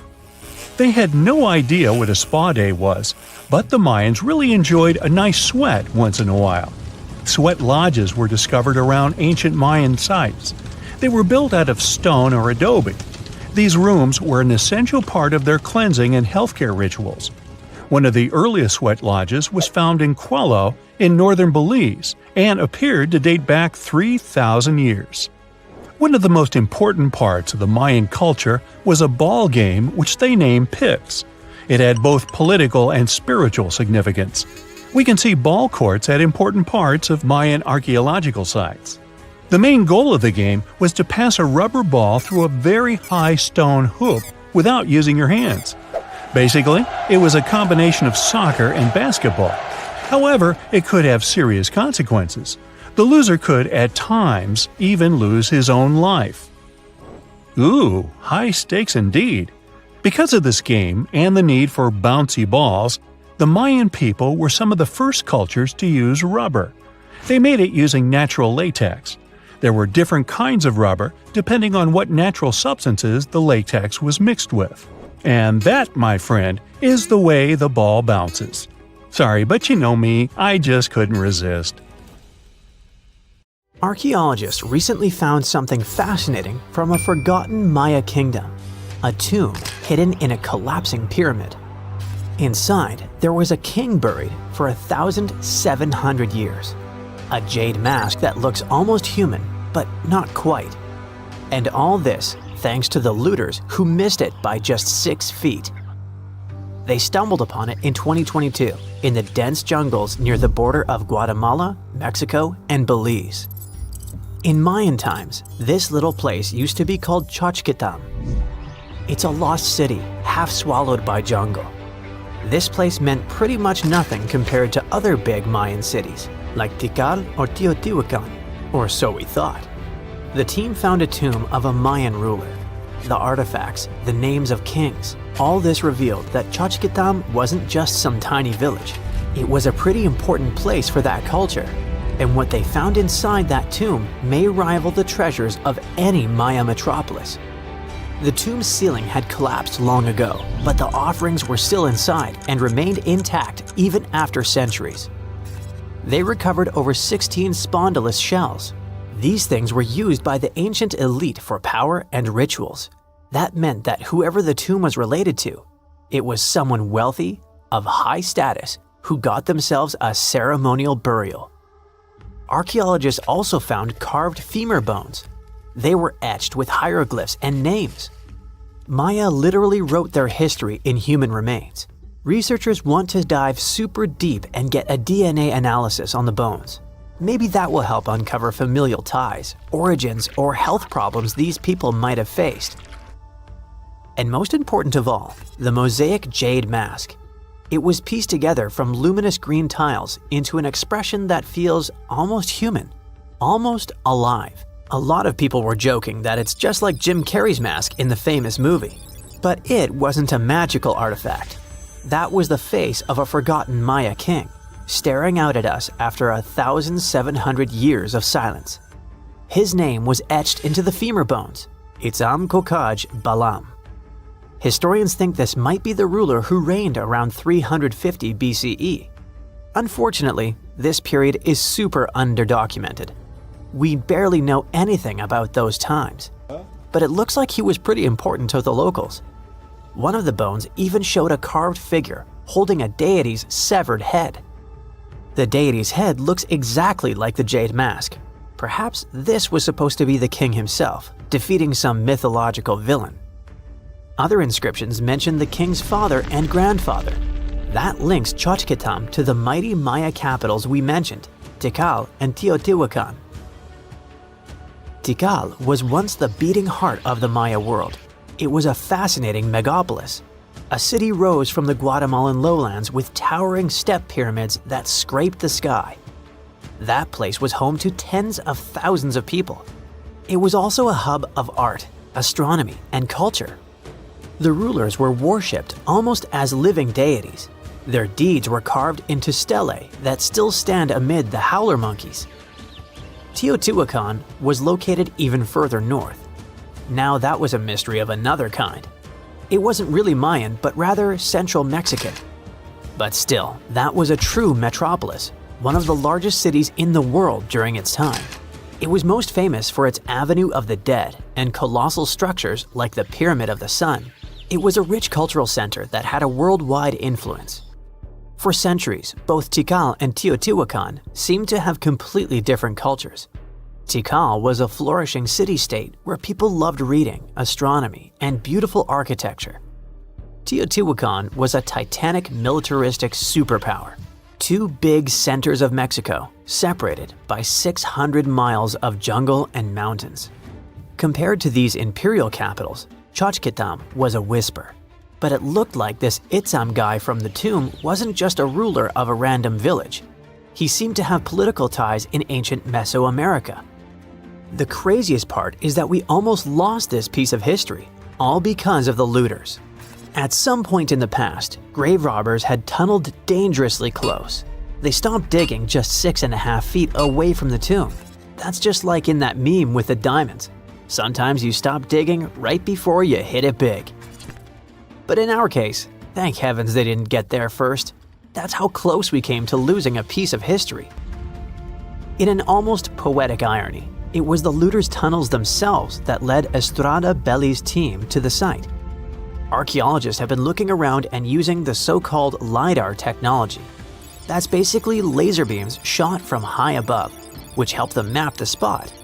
It's like taking X-rays of the jungle floor. And that's when they found the little signs of intrusion. They quickly realized that if someone was digging here, they were probably looking for something important. Without the failing looters, they might have walked past a discovery. In any case, archaeologists want to keep searching. They might even find more chambers buried inside the abandoned pyramid. We just keep finding mysterious things related to the Maya. Recently, buried deep within the ruins of Tikal, archaeologists found a house, and in that house, a limestone altar. It was covered in vibrant murals of red, yellow, and black. What's weird is that this build wasn't made by Maya. It was unmistakably Teotihuacan in style. And just like the tomb from before, it was made about 1,700 years ago. The altar was discovered inside a Maya-era residence known as Group 6DX7. It stood 3.5 by 6 feet right in the center of the home. That was very typical for Teotihuacan traditions. It bore a mural of the storm god. That was also a central deity in the Teotihuacan pantheon. But this altar depicted no kings and no rulers. That's very weird. As we said, Maya worshipped and honored their dynasties and political power, putting them pretty much everywhere, like some merch. But instead, this altar worshipped the deities alone, and it did so in the heart of Maya's main capital, Tikal. When archaeologists dived deeper, they saw it as unmistakable proof that Teotihuacanos not only came to Tikal, they thrived there. This house wasn't some trade outpost. People actually lived in it. Teotihuacanos built homes, practiced their rituals, and left their deities behind in this city. And Maya seemed to be chill about that. Researchers think this was a home for some elite people from Teotihuacan, or maybe it belonged to Mayans who practiced Teotihuacano culture and deeply respected it. But it might be something darker than a simple, friendly multiculturalism. The two cities weren't in the best relationship. There was some tension, maybe even surveillance. The house and the altar were probably built around 300 to 400 BCE. That was a period when Tikal was rising in power. This might have caught the attention of the mighty empire to the north. It's almost as if Mayans poked the beast. By 400 to 450 BCE, that attention may have become something sinister. The altar could have actually been the symbol of domination. Had the Maya of Tikal truly welcomed their guests, or did they come here and bluntly started building foreign altars in sacred spaces? Did Teotihuacan use this as some kind of soft invasion? In that case, it would make sense for Mayans to destroy that place or vandalize it somehow. Mayans regularly buried their buildings and rebuilt on top of them. But for some reason, this altar remained untouched. Mayans found it and buried it with the surrounding buildings as they were. No vandalism, no destruction, no rebuilding even. Looks like they had some complicated feelings about Teotihuacans. It was a time when cultures clashed, fused, overlapped, and possibly spied on each other. Perhaps one day we'll learn more about what really happened among these ancient civilizations. Egypt has ruled as the owner of the world's oldest pyramid, until now. A newly discovered structure in Indonesia may predate Egypt by thousands of years. If this is true, it rewrites history. The world's first pyramid was born during the last ice age, and it's now located in the middle of the jungle. At first glance, Gunung Padang does not exactly scream pyramid. It looks more like a big mound with scattered stones tossed all over it. But recent excavations have revealed that far beneath the surface, there are stone structures buried in multiple layers, deeper and much older than anyone expected. We're talking possibly 27,000 years old.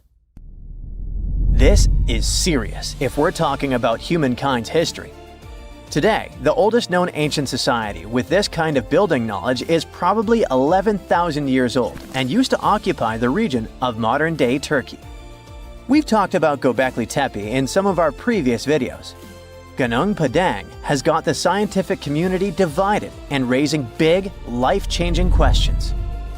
You see, the site of Gunung Padang has long been considered sacred by the locals.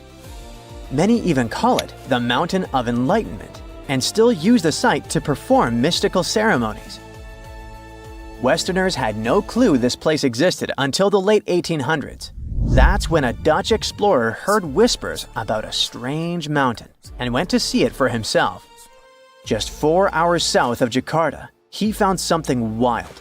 Stacked terraces connected by rough stone steps, massive flat stones covering the ground, and towering pillars everywhere. To him, it looked like an ancient ceremonial site, maybe even a burial ground. For almost 100 years, mainstream archaeologists simply ignored Gunung Padang. The story resurfaced when a group of farmers brought attention back to the mountain in 1979. By the 80s, researchers finally started digging and found pottery fragments dating back to somewhere between 45 BCE to 22 CE. But here's where this story gets interesting.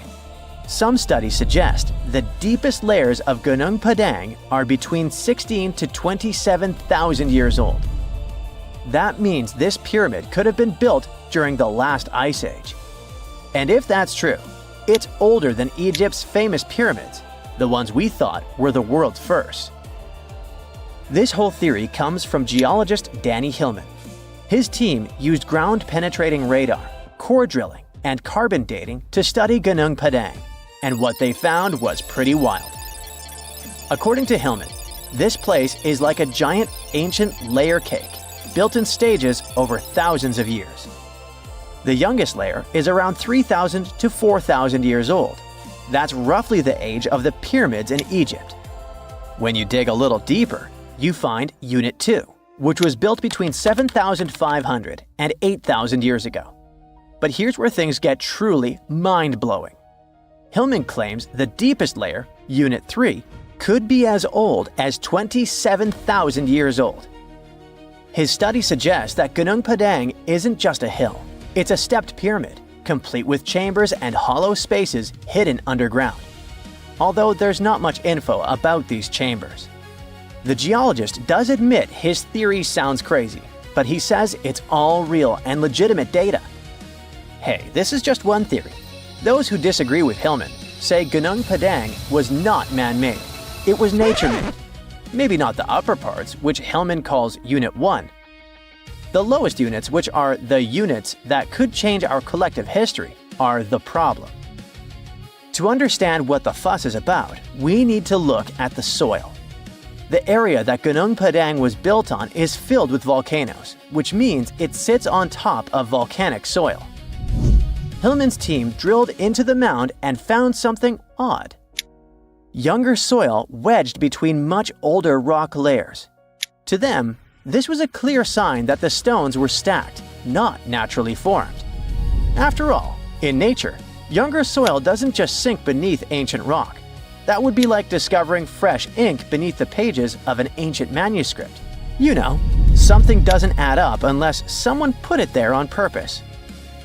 However, skeptics such as volcanologist Zoetkenel Braunthal argue that Gunung Padang is not a human-made pyramid, but rather the remains of an ancient volcano.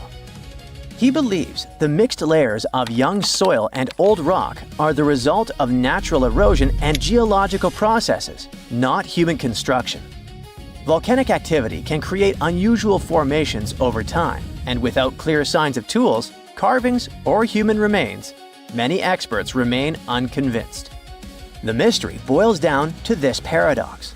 Are we looking at the ruins of a lost civilization, or are we simply misinterpreting the work of nature? Most archaeologists say that to prove an ancient civilization existed, you first need signs of culture, art, tools, structures, something man-made. That's exactly why archaeologist Dibble, one of Hillman's biggest critics, isn't buying the pyramid theory. He argues that without solid proof of human activity, all we really know is that the soil in the mound is 27,000 years old, and that alone doesn't mean people were building pyramids back then. But here's the thing. The more we dig into ancient history, the more we find that our ancestors were capable of things we never imagined. The idea of advanced civilizations existing during the Ice Age seems far-fetched to many archaeologists.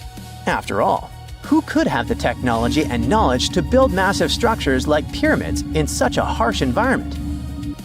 This is where some researchers, particularly Graham Hancock, come in. Hancock is known for his controversial theories that say that advanced civilizations may have existed during the Ice Age.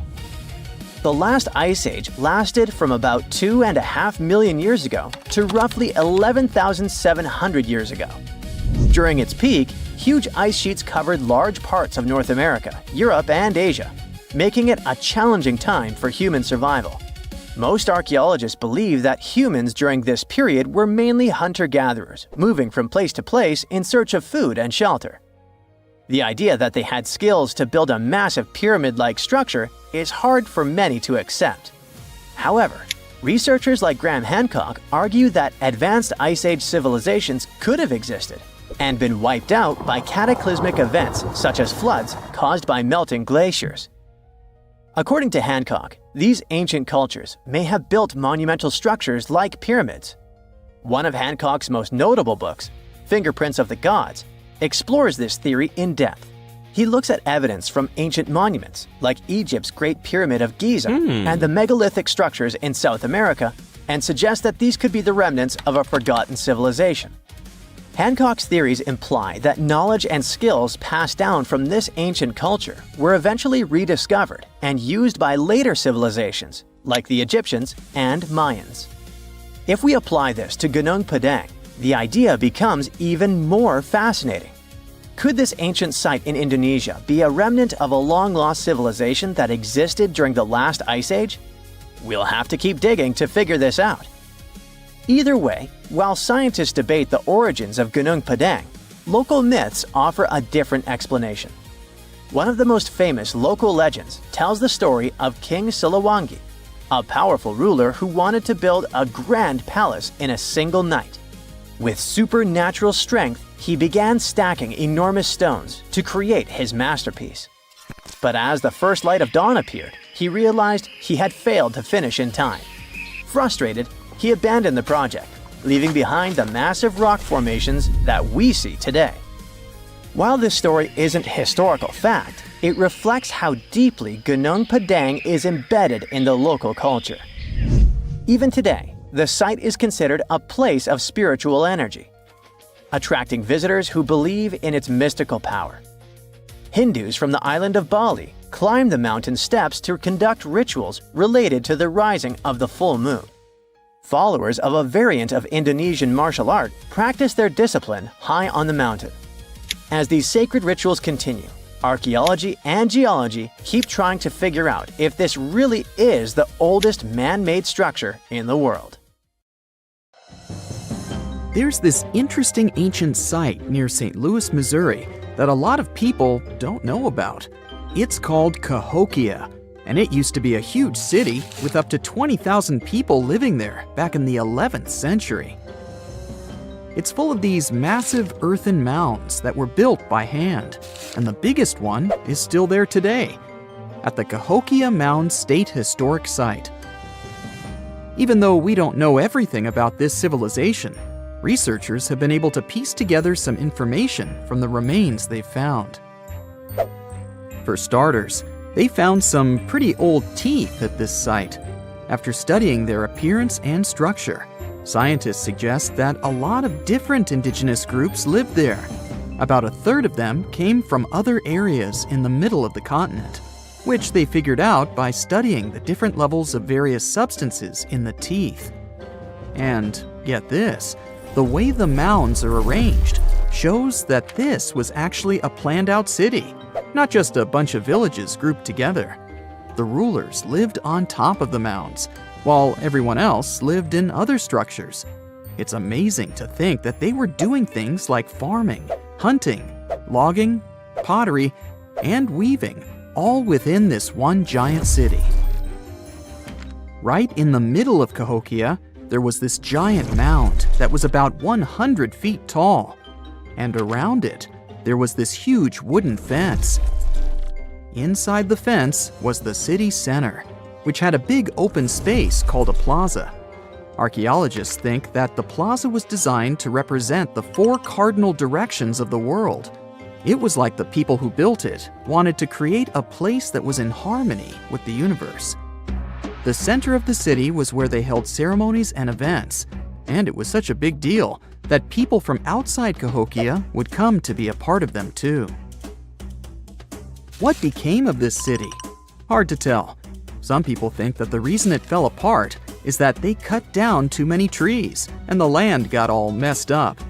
Other scientists believe that's not true because the soil was still in pretty good shape after the city was gone. The Europeans were not even around at that time, so they couldn't have influenced the downfall of Cahokia either.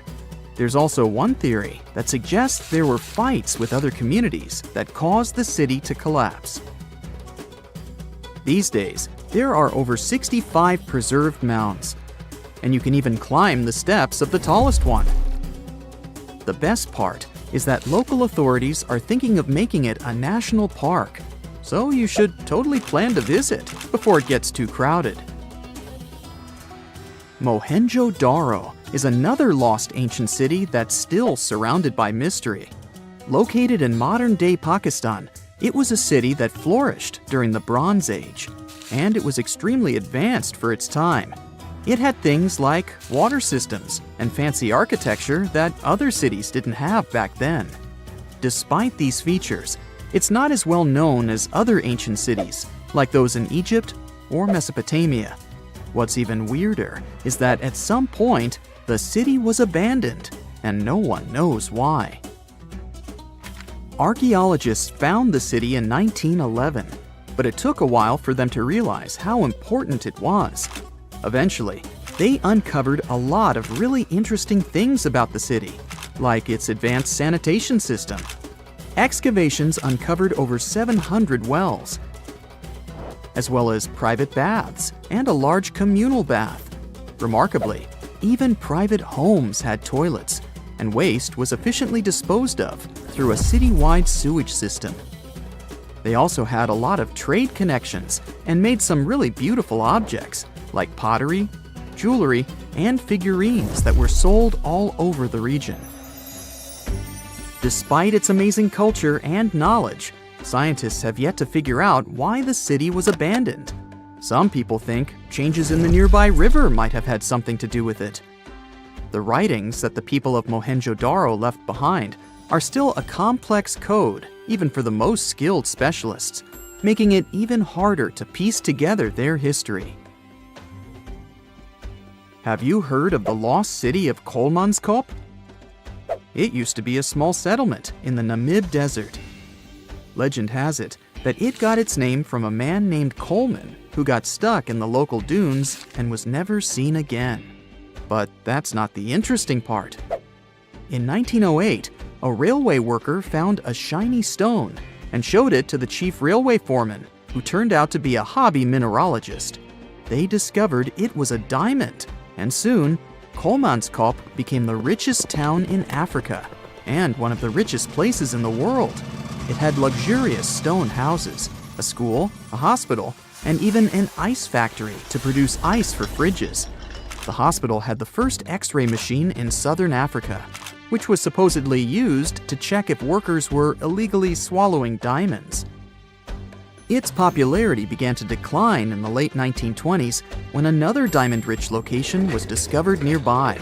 Most of the inhabitants soon began to flee the city in search of a better life, leaving the buildings abandoned. In 1938, all machinery was taken south and the town was left to the desert. The last inhabitant left Kolmanskop between 1956 and 1960. The hot climate and low humidity have preserved the structures over time, and tourists can now visit this desert ghost town.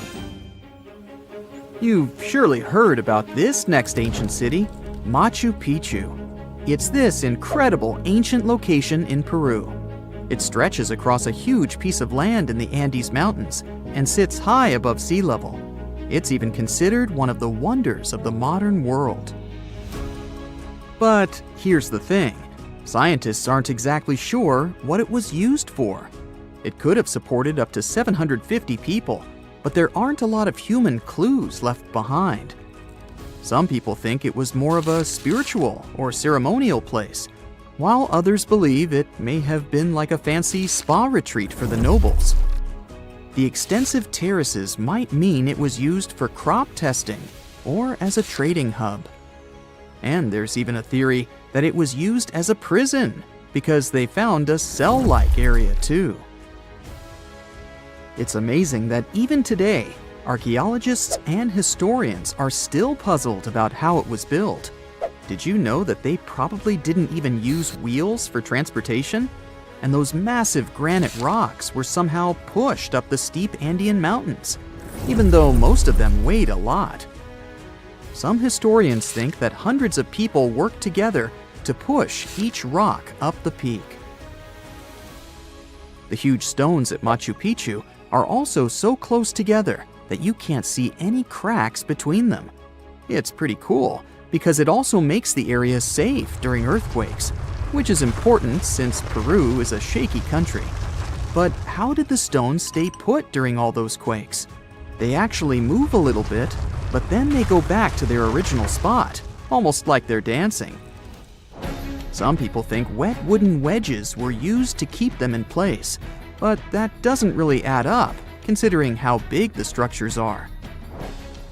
Locals back then also seem to have built Machu Picchu without using any pack animals or iron tools. They had to sculpt and put everything together using mostly their hands. Plus, the citadel is built on a fault, so they had to move a bunch of stone and earth to make it flat. Scientists also think that the real construction is actually underground because of the deep foundations and drainage system. In fact, there's a hidden water system that was just recently discovered using 3D scanning. They didn't even use mortar to put the granite blocks together. They were so precise that you can't even fit a sheet of paper between them. One theory suggests that people that lived there used stone tools made of a harder material than the stone they were cutting. This just in, the world's oldest pyramid was built during the last ice age. And I'm not even talking about Egypt. I'm saying our ancestors might have spewed a 27,000-year-old pyramid in West Java. Gunung Padang is not exactly shouting pyramid. It's more of a mound with huge scattered stones tossed all over it. But local people seem to revere it, and they have for centuries. It wasn't until recently that the Indonesian authorities decided to excavate a bit deeper to see what all the fuss was about. They ended up finding the remains of a human settlement. It was rather unexpected, since the mound is pretty high up. This excavation could only prove there were humans in the area as far back as 45 BCE, which sounds reasonable. It was up to an Indonesian geologist named Donny Hillman to prove that Gunung Padang is the world's first pyramid. He used all sorts of new technology to support his claim. Our guy used carbon dating, which digs deep into the earth and takes whole chunks of soil. He found layers and layers of constructions, like he was digging up Rome and finding ancient buildings buried in the ground. His research proved that there had been caverns and even rooms down there, which could only mean one thing: humans. As for the rocks located up in the mound, they were most likely strategically placed by the people who lived there back in the day. They needed a place to meditate, so they arranged things in a harmonious way. Their smooth surfaces wouldn't be the result of years of erosion, but the works of great sculptures, the Michelangelos of their day, let's say. If this is all for real, then human civilizations began way before we think they did. Our ancestors, the Paleolithic humans, didn't have what it took to be considered a civilization, especially not the tools and knowledge to build pyramids. They needed a lot of masonry skills, which weren't all that available during the last ice age. His peers don't share this view, though. They could believe Hillman's theory if he had found evidence such as charcoal and bone fragments, but he didn't. Flint Dibble, another archaeologist, says that without concrete evidence of human activity, there's no proof of an actual pyramid. In this case, all the data proves is that the soil in the mound dates back to 27,000 years ago. He thinks the rocks on top of the mound just slipped down the hill, like rocks normally do. Only a complex society would have managed to build a stepped pyramid like they claim it was. But according to Bill Farley, an American archaeologist, there's just no reason to believe there were any settlements in Indonesia during the last ice age.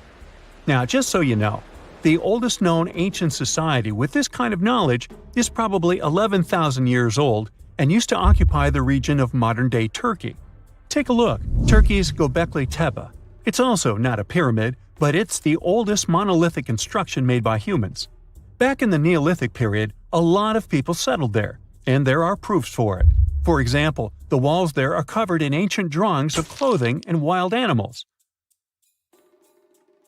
Until recently, the title of the world's oldest pyramid went to a three-sided construction known as the Djoser Pyramid in Egypt. Djoser is located just a few miles south of the Giza complex in a town called Saqqara. It made its way to popular culture more than once. In the 18th century, it became a common feature in European paintings. Young men from the cultural elite did a grand tour around the world, and Saqqara was at the top of their list. It was also featured in the video game Assassin's Creed, with a digital representation way more accurate than many historical drawings of the thing. That was kind of a big deal in ancient Egypt, to build pyramids for kings to spend their afterlives. And if you thought the Khufu pyramid was the oldest one in the world, well, Djoser was built 70 years ahead of that time. The development of new technology has allowed archaeologists to make groundbreaking discoveries, and a new, or should I say ancient pyramid in South America might win the title in dispute. It turns out that pyramids were also pretty fashionable in the Americas in the old days.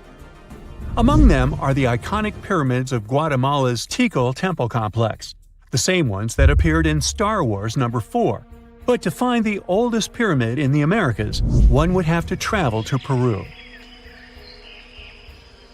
Deep in the Peruvian desert, archaeologists stumbled upon a sprawling ancient metropolis known as Caral. At first, researchers believed that the settlement was pretty recent, since the site was way too complex for ancient technology to handle it. As we said, Caral is a desert town, like Las Vegas, but without all the hoopla. This means no easy access to water.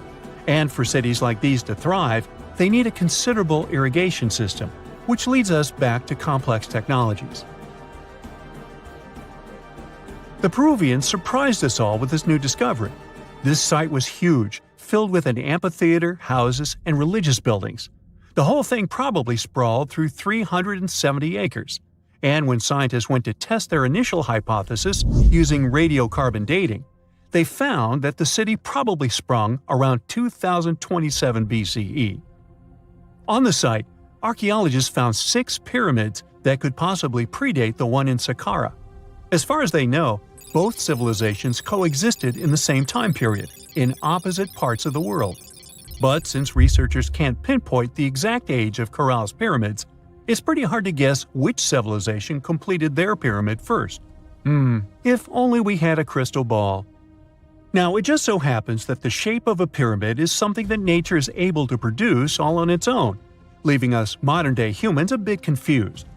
A classic example is the Japanese side of Yaonagani, which also goes by the name of Japan's Atlantis. The entire monument is about the size of 5 football fields and the height of a 5-story building. Explorers and scientists believe that Yaonagani dates back to 10,000 years ago. For Japan's top marine geologist, Professor Masaki Kimura, Yaonagani is the heritage of a lost civilization. Kimura has dived into exploring the ruins over 100 times over the past 10 years. To him, there are clear signs of human activity down there. Check out this triangular-shaped pool on the monument's surface. Kimura thinks it's actual proof of humans, because this triangle-shaped concave is a historical symbol of water fountains in the region. As it happens with a lot of these cases, not all scientists are convinced the same. For many, Yonaguni is probably the result of thousands of years of erosion, and the fact that the monument is composed of one massive rock leads them to believe it is not really human-made. Sure, these huge basalt columns may look like the ruins of a palace, but they're most likely the result of the intense volcanic activity in the region. And speaking of natural formations that really look like a human made it, a pyramid on Mars has been a hot topic lately. Humans have been keenly trying to prove that there is life on Mars for quite some time. But some are stretching it really far, saying that little green or gray people built a pyramid on the planet to try and build their own civilization. This picture was taken over a decade ago by the Mars Reconnaissance Orbiter, the MRO, but it started to resurface recently. It shows what looks like a three-sided pyramid. Some people claim that the smooth side of the pyramid could only be the effect of otherworldly work. Then science comes along and explains that Mars is home to one of the deepest canyon systems in the whole solar system. The so-called pyramid is located in what is known as the Kandor-Chasma region. This Martian region has a bunch of similar formations that are nothing more than the result of erosion. Nothing supernatural going on there, apparently. Scientists found an entire city of Gayangola that was hidden beneath the dense jungles of Mexico for 600 years. It covers 360 hectares, had over 1,000 buildings, 2.5 miles of defensive walls, a network of internal roads, and a well-planned urban layout with temples and ball courts, and separate neighborhoods for the elites and commoners. For centuries, people believed there was just an abandoned fortress there, based on stories passed on from generation to generation. Until recently, there was no way to see how truly huge it was without spending years on the ground. But thanks to the new technology, a remote sensing tool called LiDAR, they got a 3D model of the area in just 2 hours from a plane. Gayangola was built between the years 1350 and 1521. It was a crucially important place for the Zapotec people, a group that had lived in the area since around 700 BCE. In Gayangola, families lived together in homes with big patios in the middle, surrounded by rooms. When families got bigger, they built more rooms and made their homes larger. The study found that both the leaders and regular people worked together to make the city better. Because Gayangola was surrounded by mountains, they used this land wisely and built their houses in a way that fit the slopes and let rainwater flow naturally. This helped keep their homes safe and strong. They were built so well that many of these buildings are still standing, even after hundreds of years.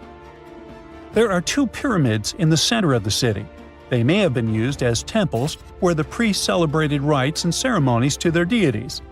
The priests brought offerings to the altars, and the people assembled at the 2 squares that are now sunken.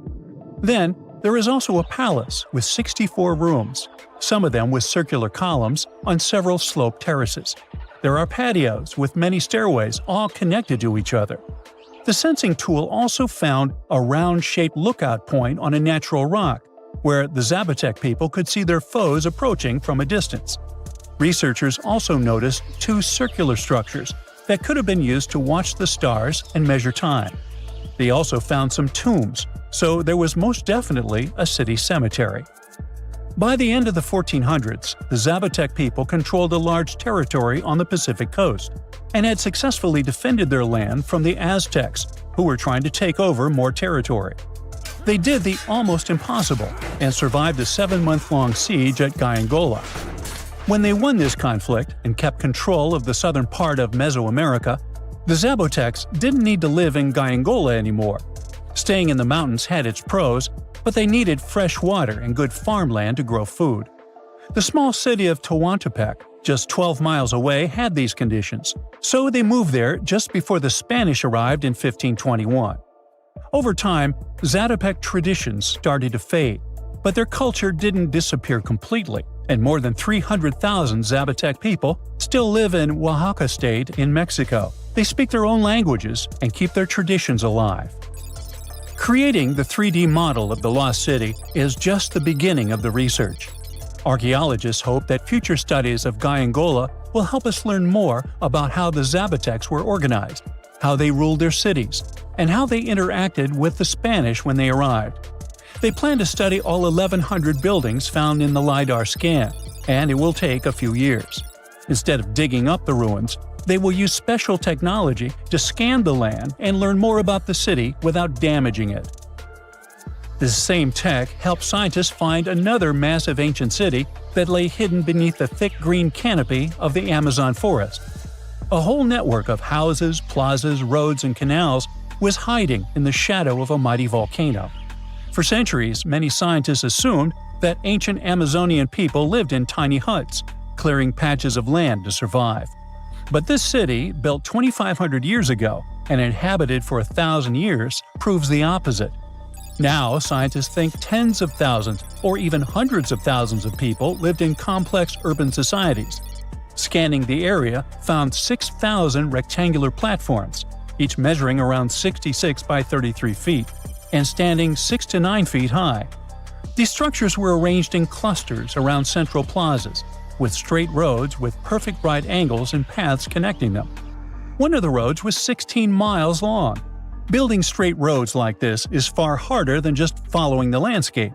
Some of these roads may have had deep spiritual or ceremonial significance. The volcano's rich soil helped the civilization thrive, but it may also have led to its downfall. Researchers also found signs of threats to the cities, such as ditches that blocked entrances to the settlements. Maybe some people living nearby were trying to get in. The next step for the researchers will be studying the adjoining 116 square miles to know more about this large, complex society that could be bigger than the well-known Mayan societies in Mexico and Central America. Meanwhile, in 1963, a man in Turkey discovered an ancient city while renovating his own house. He knocked down a wall in his basement and found a mysterious room. He kept digging and saw a tunnel. It led to the Derinkuyu underground city. It's one of the deepest multi-level underground settlements in Cappadocia and in all of Turkey. The inhabitants lived on 8 levels and had access to cellars, storage areas, chapels, a school, a study room, and other structures. All floors were connected by an extensive network of tunnels. The underground city was probably built as a shelter. The construction is hiding at 279 feet deep, and you can't see it from the outside. The complex was large enough to shelter about 20,000 people with their livestock and food supplies. There was also a 180-foot ventilation shaft. Archaeologists believe that Phrygians first built the levels. The Romans used and enhanced the structure later. The golden time of Derinkuyu was during the Byzantine era.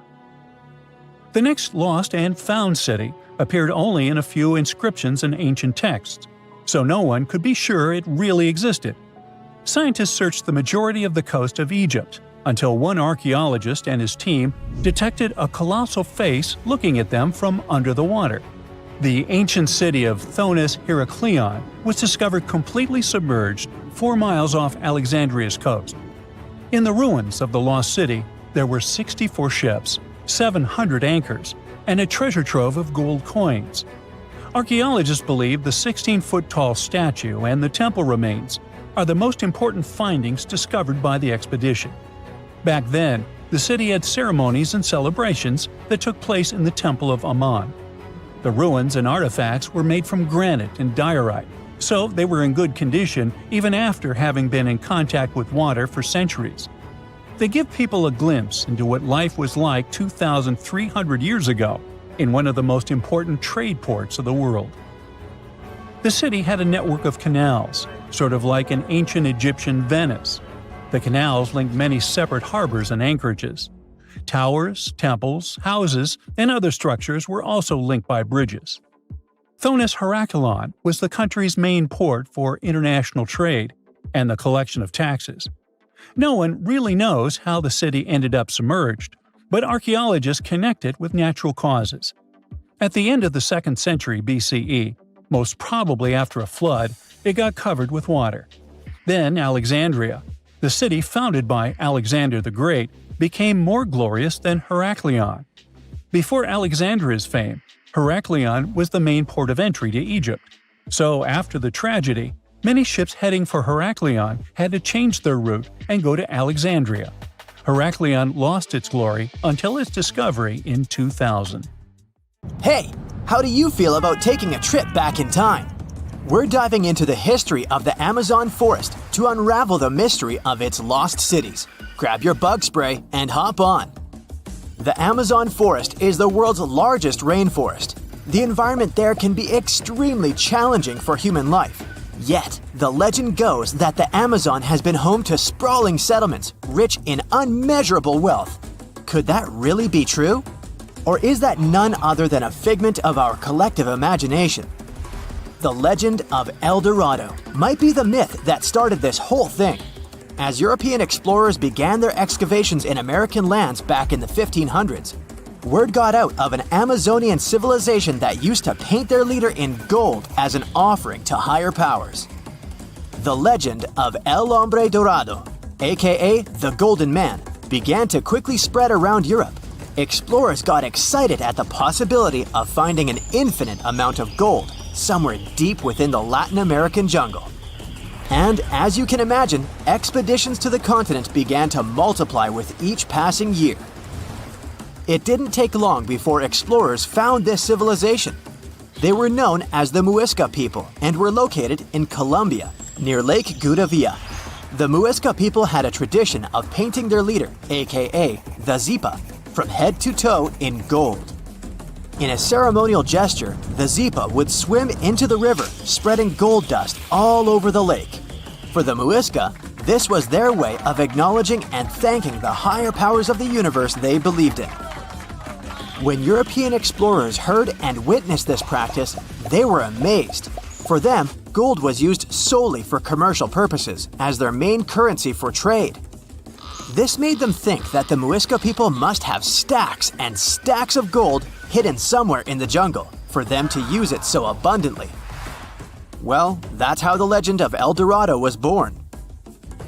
What was once the practice of El Hombre Dorado traveled on word of mouth until it became El Dorado, a fictional city that was most likely to hide piles of gold.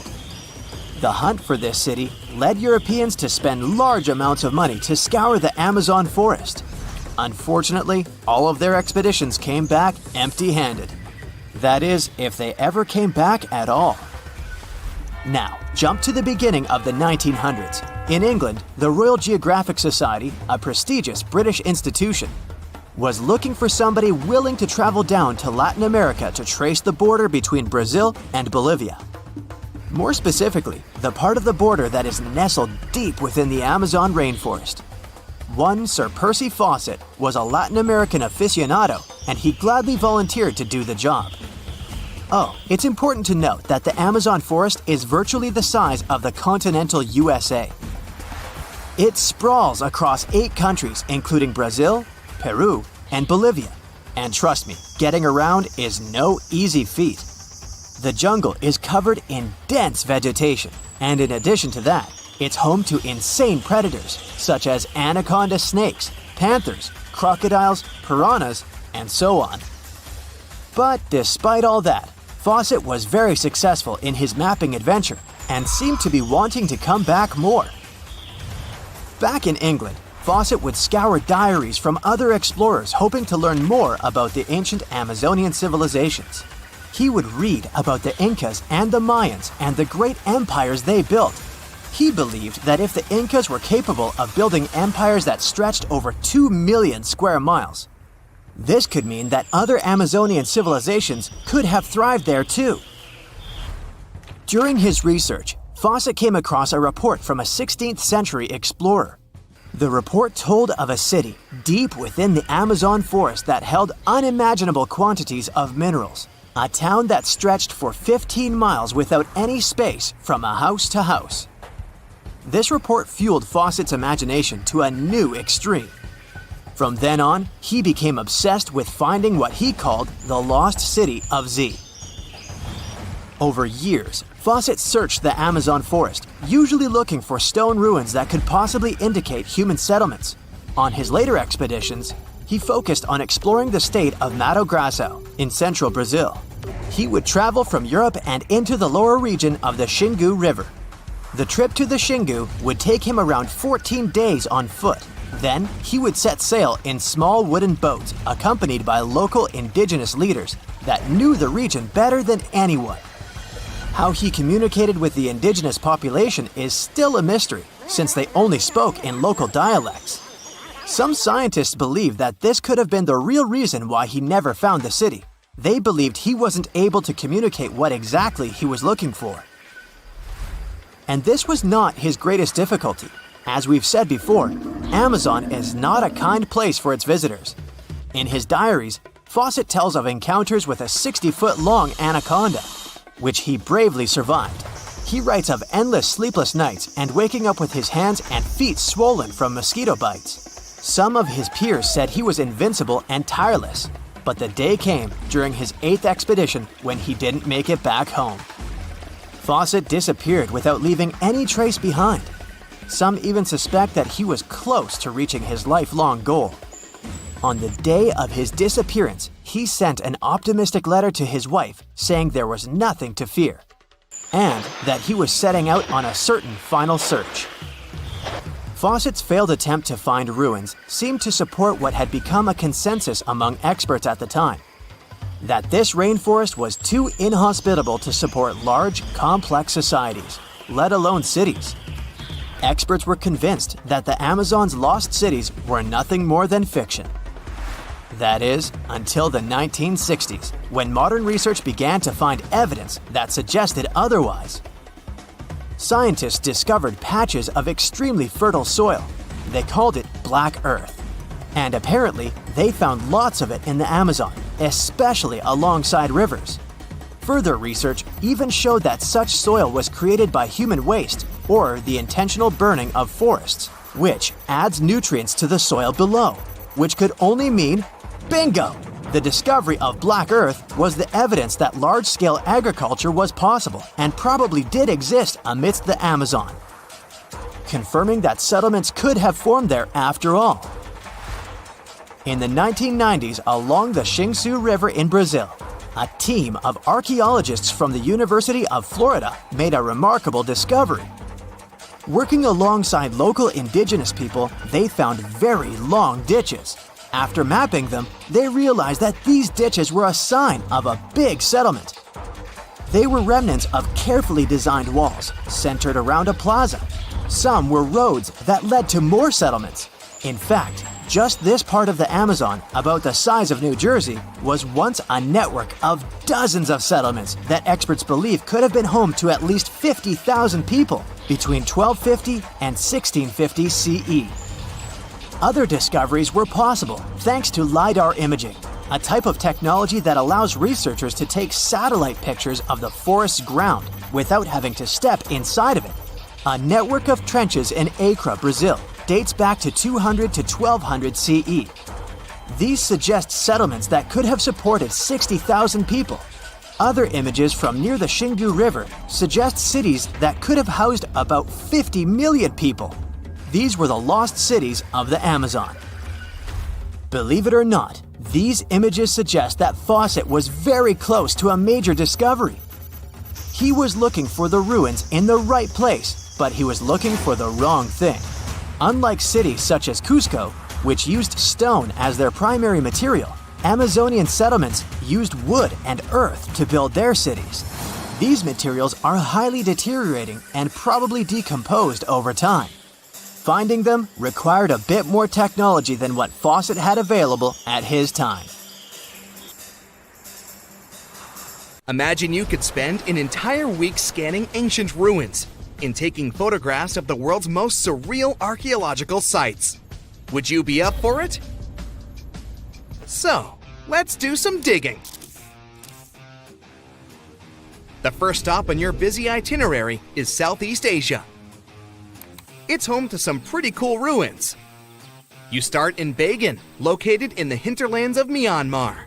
There are many ways to visit the site, and you're glad you've booked 2 different experiences. The first one is a hot air balloon trip at sunrise. Right before dawn, you board the balloon, and as soon as the sun starts to appear on the horizon, you begin your flight over the marvelous area. As the sun rises, it glistens on more than 2,000 conic-shaped golden structures. The hot air balloon ride is quick, but it gives you unparalleled views of all the 40 miles over which the site sprawls. Back on land, you rent a bicycle and roam the village of ruins. Some of them are open and allow you to peep inside. These magnificent ruins were built between the 11th and 13th century CE and were mainly places of worship. There were originally over 10,000 buildings, but they were gradually deteriorating over time due to earthquakes. Thankfully, the site became a UNESCO World Heritage Site back in 2015 and has since been preserved. Up next, you catch a flight to Cambodia. You take some time to visit Angkor, the world-famous archaeological site nestled deep within the jungle. Good thing you've brought bug spray with you. The city of Angkor was once the capital of the Khmer Empire from the 9th to 15th century. FYI, the word Angkor means capital city in the Khmer language. The city was founded by King Yasovarman I, and it became one of the largest cities in the pre-industrial world. Researchers say nearly 1 million people live there.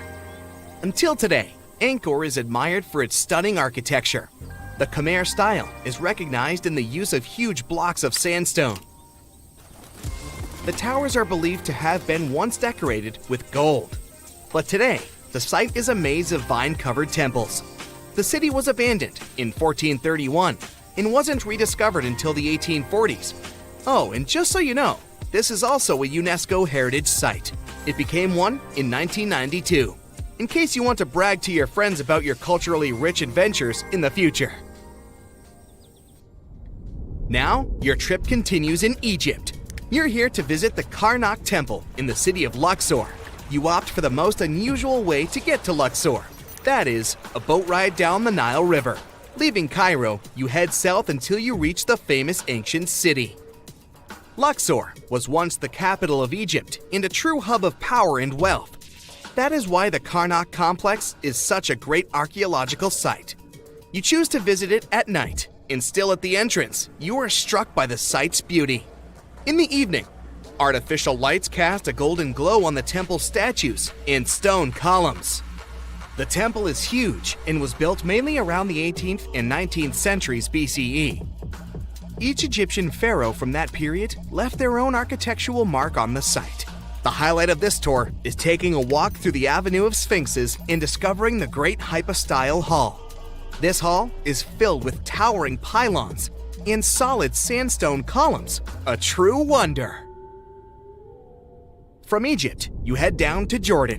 Now, if you like terracotta landscapes, you've come to the right place. The city of Petra is a marvel of the ancient world. Located in Jordan's desert, the city was a commercial hub back in the 4th century BCE. The Nabateans, an Arab Bedouin tribe, lived in the so-called Rose City and thrived for many years, having accumulated a significant amount of wealth. The city was known for its innovative water management system, which made the region inhabitable. And yes, you'll catch a glimpse of its ruins on your tour. The rock-carved gate-like structure Petra is famous for what is called the Pharaoh's Treasury. It stands at the main entrance to the site and is said to have a treasure hidden beneath it. Don't forget to stand right beneath it and take one of those classic pictures for social media. Once Petra has been ticked off the list, you fly to southern Europe. More specifically, to the tip of the Italian boot. You have a day trip scheduled to visit the ruins of Pompeii. Pompeii can be reached by car from the city of Naples. It's home to the eerie yet well-preserved ruins of a city that was once engulfed by lava. When Mount Vesuvius erupted in 79 CE, it left the city of Pompeii completely buried under millions of tons of volcanic ash. The ancient city was first discovered by beneath the volcanic rock in the 16th century, but it was first cleared from debris in the 1870s. Today, you'll be able to walk down the streets of these ancient Roman ruins and imagine what the town looked like in its heyday.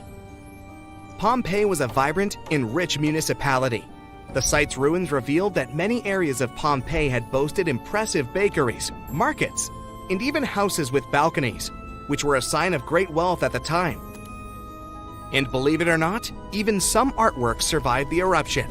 Archaeologists found well-preserved frescoes and murals with mythological creatures. All this indicates that members of the high society lived there. The city even had thermal baths and showers made from luxurious materials. While you're still in Europe, you'll hop over to visit the iconic Stonehenge. It's a perfect day trip if you stay in the city of London, just a short train journey away. Stonehenge dots the Salisbury Plain in Wiltshire, England, and is one of the world's most recognized ancient ruins. More than 5,000 years old, these curious stone rings are some of the oldest stone structures on the planet. Created out of sandstone, they are shrouded in misery. Who built them and why is still largely unknown. Popular theories claim that Stonehenge was used as a great solar calendar, built to help people keep track of days, weeks, and months. Talk about hard work to create a mere calendar, huh? In the final leg of your trip, we'll take you to explore the Southern Americas. In Guatemala, in Central America, you'll find ancient Mayan ruins. The lost city of Tikal is a city made of 3,000 buildings, the remains of the capital of the Mayan Empire. You can compare its importance to such cities as London or New York today. The North Acropolis is Tikal's most ancient complex of monuments. Built solely by human hands in 350 BCE, it served as the resting place of kings and chiefs. Back in the day, the step pyramid temples were painted a beautiful red. Mayans loved that color. Today, of course, you'll only see the limestone. You might wonder what made such a great city turn into ruins. Well, archaeologists have no clue about the cause of Tikal's decline. Until today, this question remains unanswered. Was it a drought? Disease? Maybe we'll never know. Are you in the mood for some Mayan ruins? Chichen Itza is an archaeological site with the best preserved pyramids on Earth.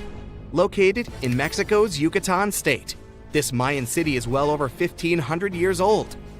At its peak, it was home to 35,000 people. The site covers 1.9 square miles and has many ruins spread throughout it. The highlight is El Castilla, a tremendous step temple, rising 80 feet above the ground. Its most peculiar feature is that it has 91 steps on each of its 4 sides, including the upper platform, which makes for 365 steps, the same as the number of days in the solar year. Phew,